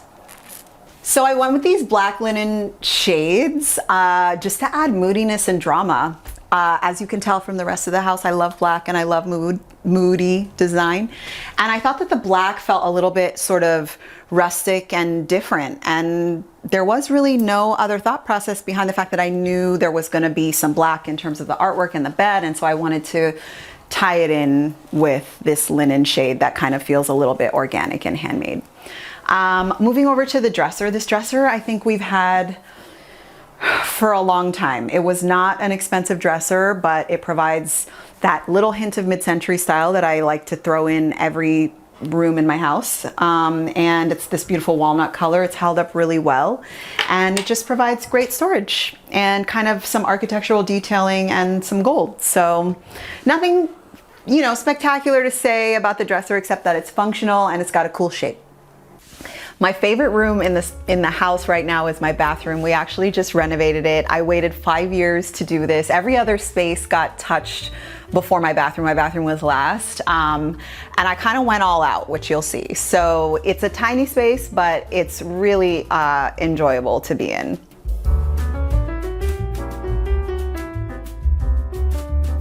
So now I'll take you into my favorite space, my tiny little dreamy primary bathroom that I just redid. Of course, we had to do lime wash in here too, again from Portola, just to give that kind of texture. You can see also that the colors echo what's happening in the bedroom. So this dresser, it's not really a dresser, it's a vanity truly. It's by James Martin. I got it through Perigold, and it's very, very similar to the dresser in the bedroom, which I like. I think it provides some continuity, which you always want between a primary bedroom and bathroom. And it's the same walnut tone. We've got a black sort of quartz countertop, and it's got like all these little cool storage gadgets. Without showing you the mess, there's like outlets inside, which is key. We try to do this in all our projects now, where we put outlets in hidden places, like for charging things, for hair tools, etc. Like it's really nice because then you don't have to see so many ugly outlets on the walls. I did these gorgeous fixtures here by Brizo. What I love about Brizo is that they have this finish called Luxe Brilliance Gold, I think it's called, and it's not like a yellow gold. It's very faded and aged, and it kind of went with what we were doing in the bedroom. And it's got these like black jewel handles. They literally look like crystals. They're so stunning and I love them. So yeah, it's kind of a mix of luxury. The idea behind the bathroom was like touchable luxury. So I wanted it to feel very expensive, like an escape, but I also wanted you to feel like you could come in and use it. And so I hope that we achieved that. The best part to me about the bathroom is this Zalige tile. I got it from Bedrosians. You can get it on Perigold or directly through Bedrosians. And I used two shapes. I've always wanted a black bathroom. So I used the subway shape and the little 2x2 square shape, same material, just different sizes of the tile. And on the floor, we did a chevron pattern. And in the shower on the floor, we continued that pattern. And on all walls, we did this like little mosaic. It feels so glam and rustic at the same time because you've got the shine from the black tile, but you see all these like little imperfect edges. By far the biggest transformation in this bathroom though was the Velux skylight. I, on vacation, love staying at hotels and places where you can shower outside. So when I was designing this bathroom, I was like, how can I recreate this experience for myself every day?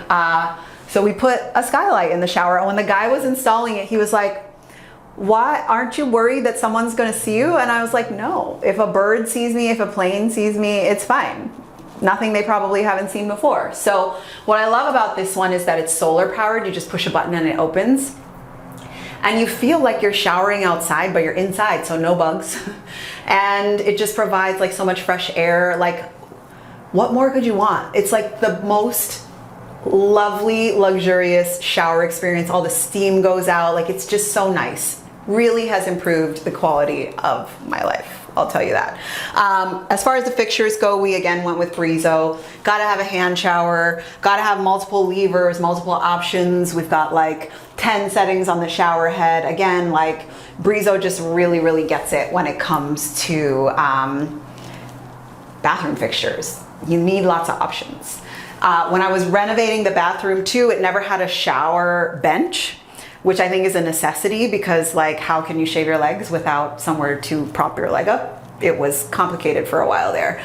So we added in the bench, we added in some shower niches. I love the way the sunlight hits the tile. You can see, I actually didn't notice this until I started showering in here, but some of these tiles are blue, so you can like see it here. It just kind of adds to like the handmade sort of feel of things. I know that this would really probably bother some people, but I was so excited by it when I discovered that. I thought it was so cool. I love anything with a story, and Zalige tile because it's handmade. You know, it just makes you think of like the person or the people who physically spent the time to make this tile. It's kind of amazing. It's kind of like, it just feels so special. I don't know. So anyway, yeah, that's my shower. Favorite place to be in the house. Home for me is wherever my husband and my kids are.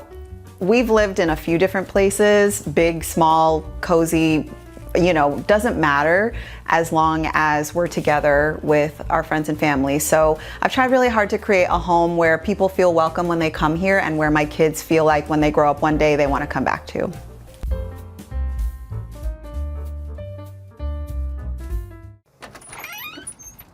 Hi, Homeworthy. I'm Julia Miller. Welcome to my house in Minneapolis, Minnesota.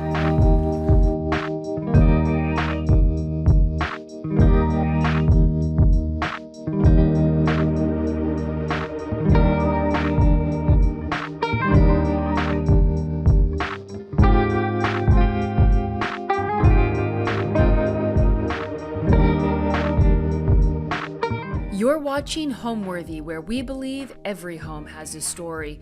Hi, Homeworthy. I'm Julia Miller. Welcome to my house in Minneapolis, Minnesota. So the home is a 1920s colonial. It's in a neighborhood that is nestled right up to the Mississippi River. And we purchased the home in 2013. And when we first saw the house, we knew that the potential was there, but there was a lot to be done to make it kind of shine again. And so we took a long time to plan a meaningful renovation that respected, you know, the existing architecture and really made sure that we didn't add too much square footage that we didn't need, and really worked hard to plan a meaningful project. And so the home, you know, has had many iterations over the last couple of years, but the big renovation project started in 2018 and concluded in 2019. And within that project, we renovated the kitchen and we added on some square footage in the back to create a little eat-in space with a wood stove and a mudroom, and then a really large screen porch.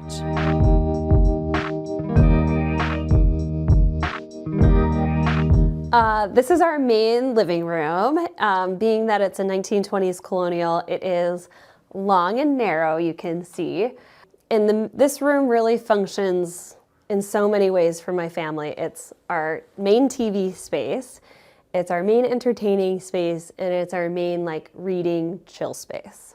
So the footprint of the room stayed the same.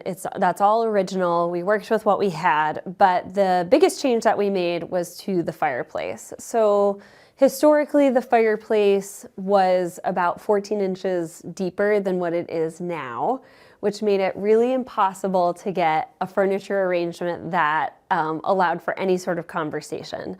So typically this room was more of a formal living room back when the home was built, with a space for a formal piano.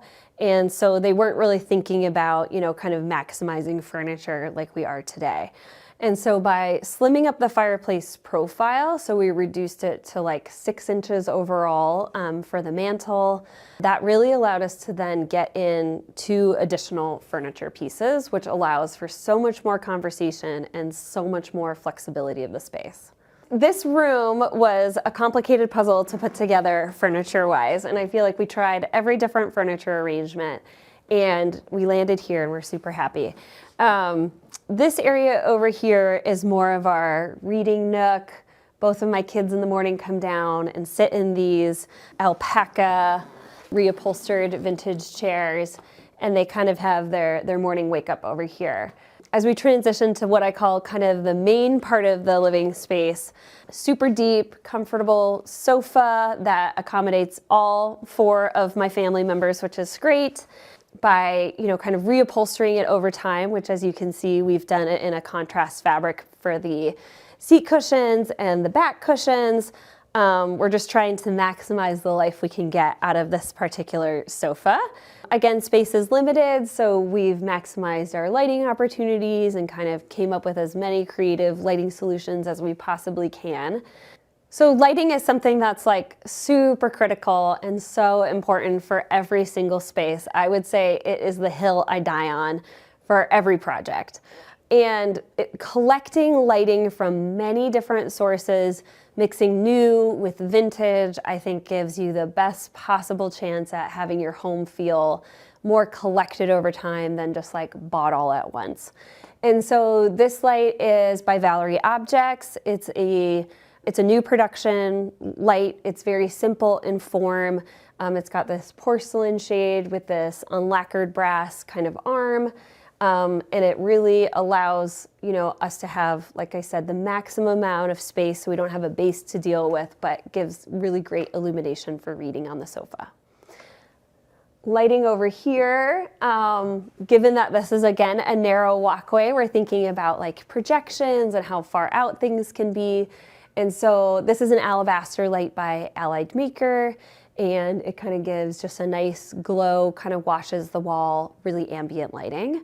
We always have, table lamps and floor lamps, both of which are vintage.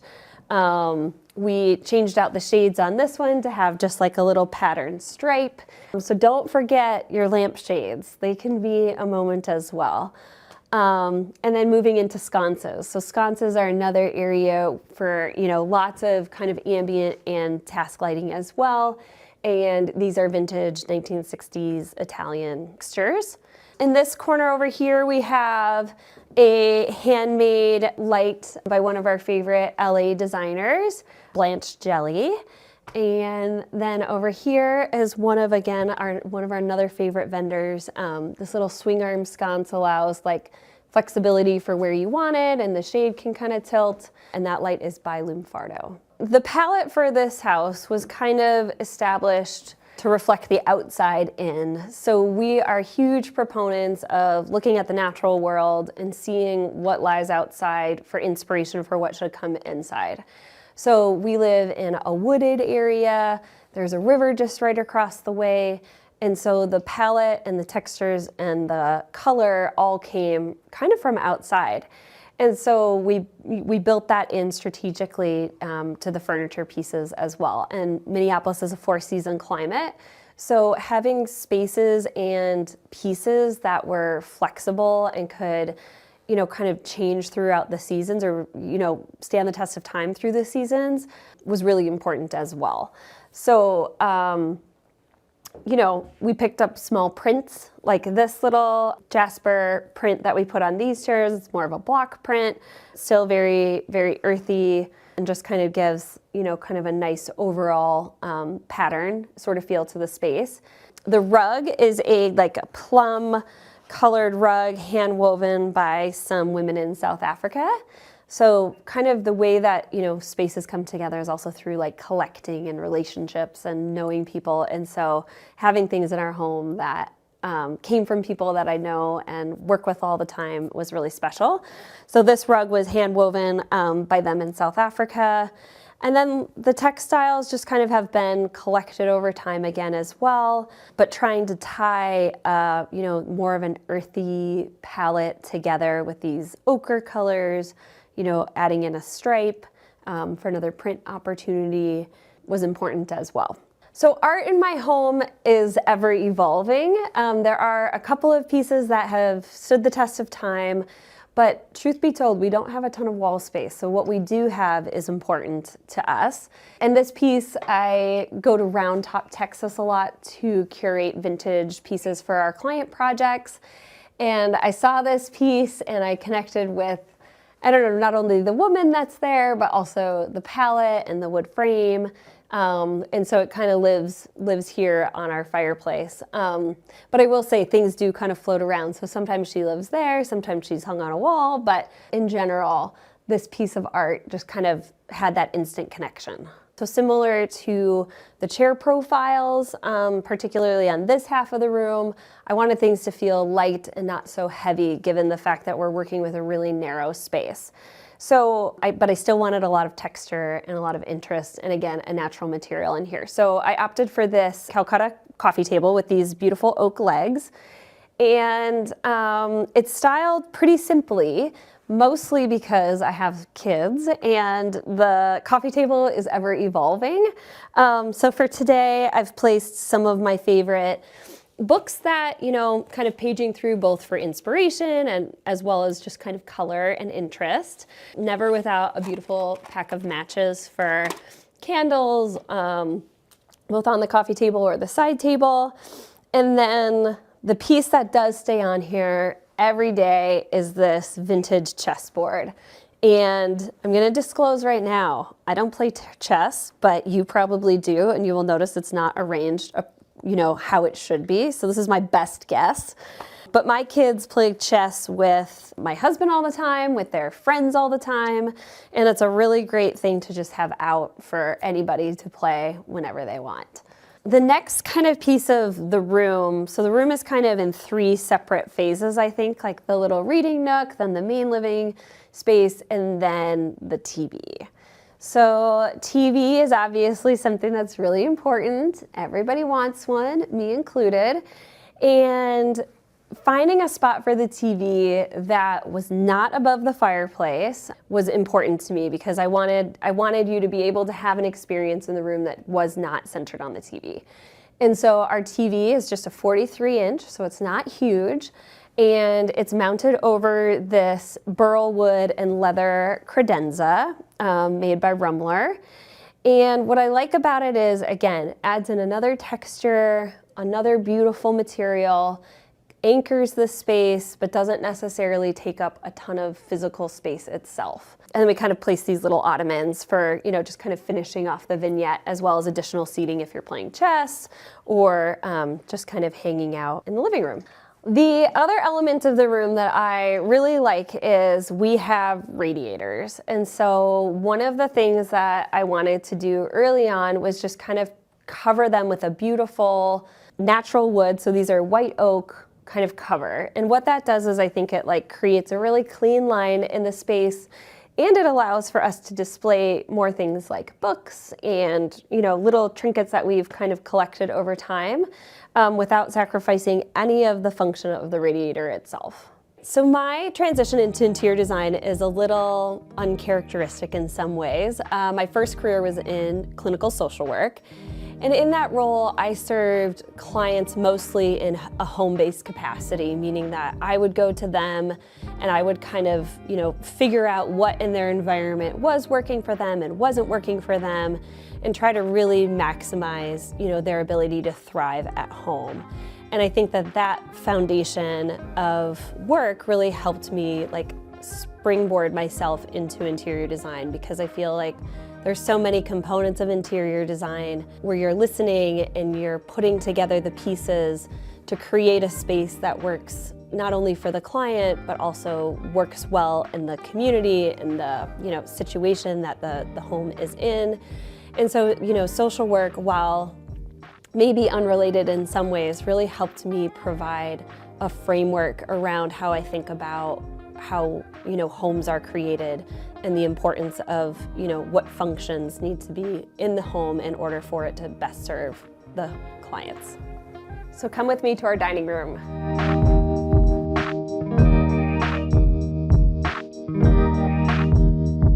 So the dining room is, again, original in footprint. We didn't adjust anything on the length or the width of the room, and carved out kind of this more formal dining room at the front of the house. And so we kept that.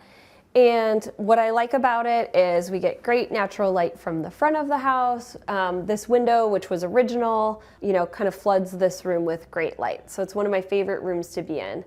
One thing about our house is we have 3 spaces to dine, and that was intentional because we host a lot, and like I mentioned, I have kids, and so there's always kind of a collection of people in and out of our house. And so this space is more reserved for, kind of our friends coming over and having a nicer dinner, but truth be told, on any given day, it is also the art table for my kids. So as the renovation of the house kind of came into fruition, one of the things that a 1920s colonial lacks is storage. And so part of the goal was kind of Tetrising in as much storage as we could get in this house without it feeling like it was just filled with cabinets. And so it is a really open concept home now. And so by continuing the cabinets from what is our refrigerator and kind of signals the end of the kitchen to the start of the dining, all is the same cabinetry profile. the same color on the lowers, and then, kind of bringing back that oak that's also seen on our main pantry. And that was all intentional to tie together these spaces, given that it is open concept and you see them all at the same time. But the function is really different. So, we have, kind of some liquor storage up here that we kind of made a little fancy with some marble shelves and this kind of brass galley rail. And then just, again, another opportunity to display some things that we love and eke out some of that really important function. We use this area for, kind of buffet and serving and, holiday decor and all of that sort of stuff. So this space is kind of a heavy hitter for our family as well. So similar to other areas of the home, collecting pieces and having pieces that have, character and interesting shape was something that was important in the dining room as well. So this is a vintage Kalim rug that I just got on Etsy. This, kind of that ochre stripe is carried, that color is carried through other parts of the house and just kind of creates a fun, kind of pattern moment for this space. The rug also helps to kind of delineate, given again, it's an open concept house. So having a spot for, the dining table to be centered on a rug really helps to also create a sense of place. The dining table was designed by myself and made by a local furniture maker, Roven Furniture. They do a lot of our custom furniture pieces now, and this table is solid walnut and is, hard wearing and, one of the things that I personally cherish the most, since it was one of the first things I designed ever. And then the chairs are vintage. They're the Razorback chair, and what I love about them is just this kind of really sculptural, fun shape. They're really comfortable, really easy to use, and super sturdy. I love things that are handmade. I love the idea of a story and that someone put their time and energy into creating something that they kind of thought themselves. And so this candle holder is something that lives perennially on this dining table. And what I love about it is it's sculptural, it's interesting, it's got a lot of fun, even like little details on it, even some of like the ceramic is a little bubbled in places to give it extra texture. And it's just kind of a unique standalone piece that is functional when we want it to be, but beautiful day to day. So Yond Interiors started in 2020. We take clients on nationwide. So we have clients ranging from New York to California to Sun Valley, Idaho to Minnesota. And all of our clients are people who are, I always say, design-minded. So they themselves are interested in how a space feels and how it comes together, and they're invested in creating something special to them. Our projects range from ground-up new construction, where we're doing all of the hard finish selections like plumbing and tile, to all of the furniture. And some projects, it's a renovation of a house that people have loved for years, and we're just kind of giving it its new life. All of our projects at this time do involve, the construction aspect and the furniture aspect, and that's where I feel like we're able to do our best work, because we're able to marry all of the different finishes and kind of textures and all of that goes into a home to really give it like a complete final look. It's not uncommon for people to struggle kind of putting together their home. Even I myself, it's a little bit of a puzzle, that I'm kind of always tinkering with and trying to solve. But when we find that, we're stuck or a client is stuck, some of the advice that I typically give people is like to just kind of maybe stop and step back. I think when you're heavily focused on trying to find the perfect thing or make it, something that's in your brain that you can't quite communicate, sometimes it's helpful to just step back and almost like create a mood board, a physical mood board, an electronic mood board, whatever you want to do, where you can start to layer in things on paper that you might be interested in. And I think that is a safe way to start to explore new ideas, new furniture shapes, new colors, new textures, whatever it might be, in a way that doesn't require commitment. And I think that creating a mood board like that can also include like aspirational images, or images that have maybe not necessarily the exact content. So it's not like a dining room and you're designing a dining room. It could be something like a restaurant that you really like, or a place in the world that you visited that is meaning to you. And I think creating kind of sometimes, though, adding in those elements to a mood board really can help provide direction on like, what is it that you're liking? I think it's easy to see themes. And like I said earlier, it's really easy then to play with new ideas. Like what would it be like if I did this style of dining chair versus this style? And I think it kind of comes to life on its own a little easier when you can like have a bigger vision.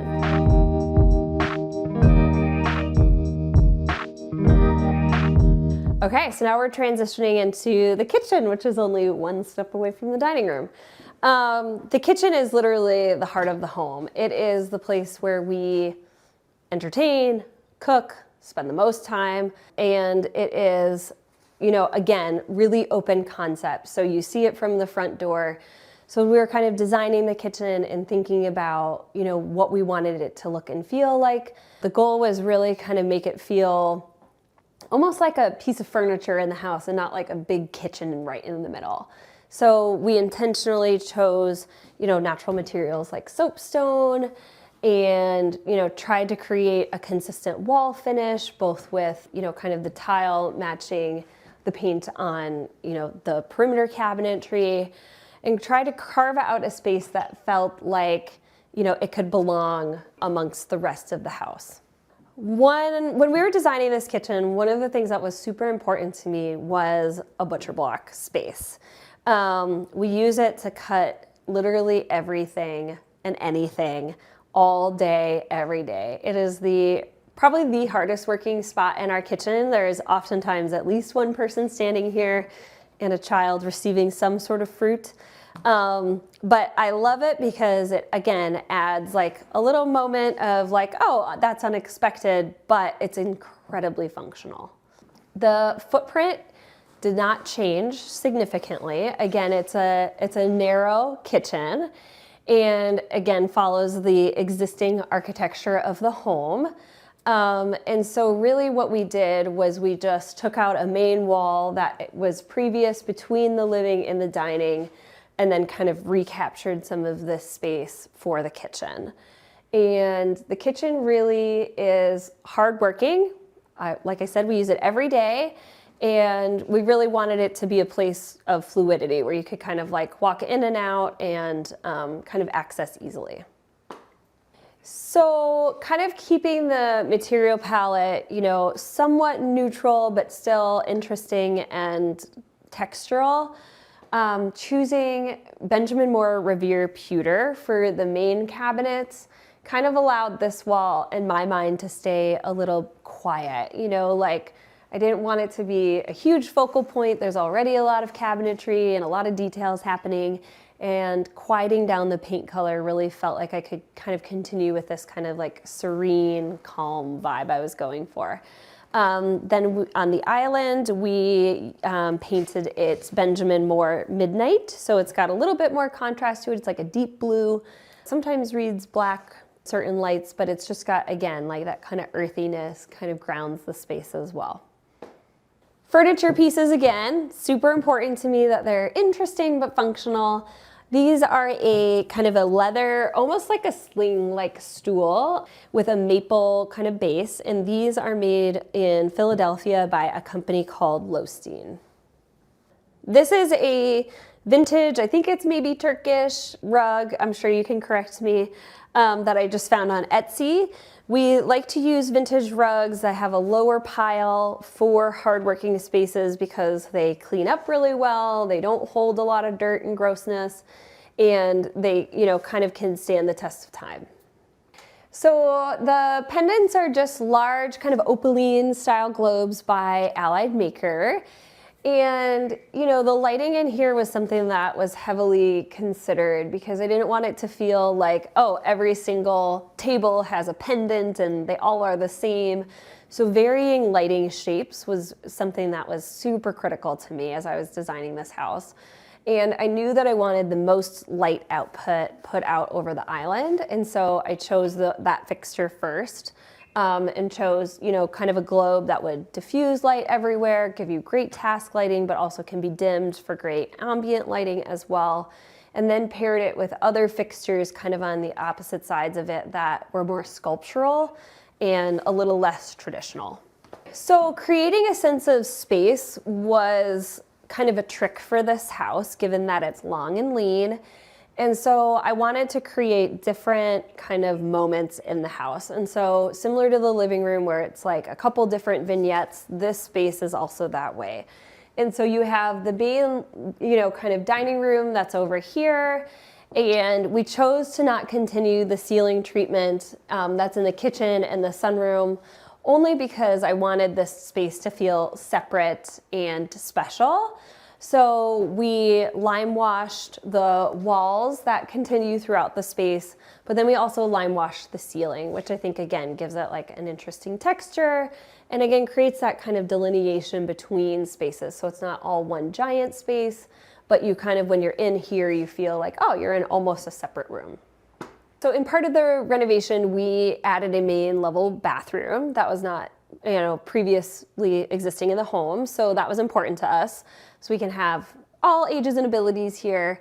And so by adding this powder room, it was an opportunity for us to, kind of continue the palette and the textures that are happening in other parts of the house, but have a little bit more fun with pattern and wallpaper. So we used this Sack and Fox wallpaper that I love.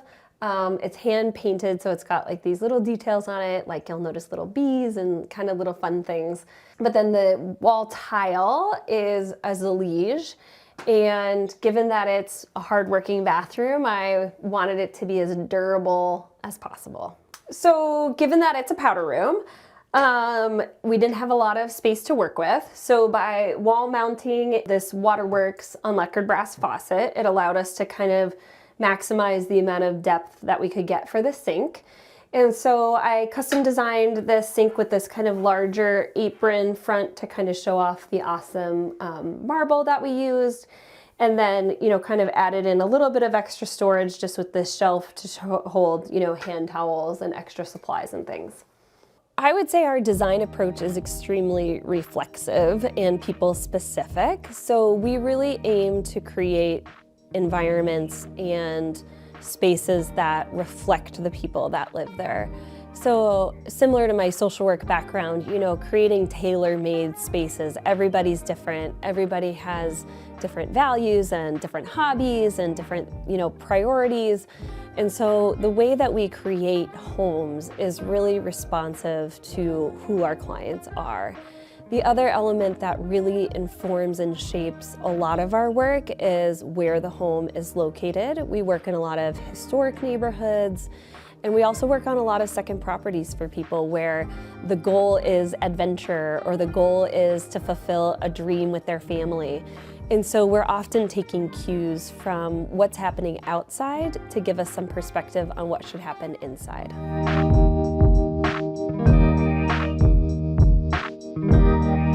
All right, so transitioning into the sunroom, eat-in kitchen, and mudroom all in one. We have these great little light switches in unlacquered brass by Forbes and Lomax. So they are meant to look a little messy and a little bit patinaed. And I love that they kind of keep the classic old school nature of this house, but again, incredibly functional for today. The main event of this room is probably twofold. It's one, this giant bypass door that opens into the screen porch, but also this fireplace. So one of the things that was a non-negotiable of the renovation was a wood burning stove. And my husband and I both like the feel of a stove in natural, kind of wood and the process of building a fire. But also the beauty of it and kind of anchoring this room and really making it a destination in the winter was something we thought a lot about. And so the room was really kind of designed around the stove, and the positioning of it then is kind of unique in the sense that, when the door is closed, it feels like it's just kind of in the room. But when the door is open, it feels like it's also kind of part of the screen porch. So the other kind of element of this room is this built-in banquette, sometimes called a breakfast nook. We call it our eat-in kitchen. And it's a place where a lot of kids can collect, a lot of games are played, but this is really kind of the space where, most dinners, at home are had. So my love of vintage furniture runs deep. These are 1970s chairs that are original. We purchased them from Europe and had them shipped over. And what I like about a lot of vintage furniture, wood furniture in particular, wood and leather, is it's super durable. It's already been through a whole lifetime before it came to us. And it's just perfectly patinaed, and I don't have to worry about it at all with my family. These are petite in scale, but are extremely comfortable, and the armrests make you feel like you're sitting in a nice spot that you could spend, a lot of time at without, kind of sacrificing that comfort. So the lighting, as I mentioned earlier, was a heavy consideration for me throughout the house, wanting it to feel sculptural and interesting. And so this fixture kind of, creates almost like its arms around this space. And what I like about it is it's got 3 different light sources, very directional, but also, kind of makes the whole room feel like it's included. We have original hardwood floors throughout the main level of the home. And as we transition into the new space that we added on, we added this black Belgian terracotta tile in this star-crossed pattern. It was chosen for a couple of reasons. One, it's again super hard wearing, can patina over time, it has interesting shape to it, and is also freeze thaw. And so as we were looking to kind of create a continuation between this space and the screen porch, it was critical to me that the flooring between the two matched, so that when you're in here, you also could be in here. And I think the flooring was, is part of creating that cohesive feeling. The other part of this is our main door. And so my family comes and goes from this door every single day. And then these are our main mudroom cabinets. And so this is literally where every seasonal item is stored, and kind of, one of the hardest working spaces of our house.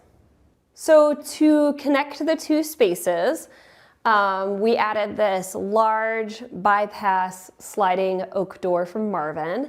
And what we love about it is it stacks really nice and neatly behind kind of the stove area and creates this super open concept space between the two, but also offers, kind of that climate closure, so to speak, so that when the winter is here, the interior of the house is all sealed up perfectly. So we added on the screen porch to the house. That was a big part of the renovation project. And we are Minnesotans, and so again, seasonality. There's, a couple of seasons that are really enjoyable and beautiful, and you want to captivate them as much as you can. And so by creating a space where we could kind of extend the seasons was really, really important to us. We're both my husband and I are both outdoor people. And so having a space to kind of be outside and enjoy it as long as possible was the name of the game. And so we created just, again, another little seating area where you could have a conversation, read a book, enjoy being outside, and then again, another dining space so that you could, have an outdoor meal without the bugs or without it being too cold. We did add heaters into the ceiling as well, and so that also really extends the seasons. So being that the porch is kind of more of an extension of the exterior, we continued the exterior color throughout the porch. So the same black color that's on the main body of the house also kind of came through to here in stain colors. And then to not make the space feel too heavy and dark, we chose to clad the ceiling with cedar and kind of give it like a lighter, almost whitewash sort of look that kind of added like some character to it and a lot of coziness. So I got into interior design and social work both because I feel like there's an importance of how your environment and where you live and spend a lot of your time, how that impacts you. And home to me means a place of comfort, a place of refuge, a place to kind of have, you know, those life moments that not everybody sees. And for me, that means facilitating friends and family over, and it also means giving my kids kind of a place for them to feel safe and comfortable. Thanks, Homeworthy, for visiting my house in Minneapolis. I hope you have a great day, and I'll see you next time. Thanks for watching. Be sure to go to homeworthy.com for exclusive content, shopping guides, and so much more.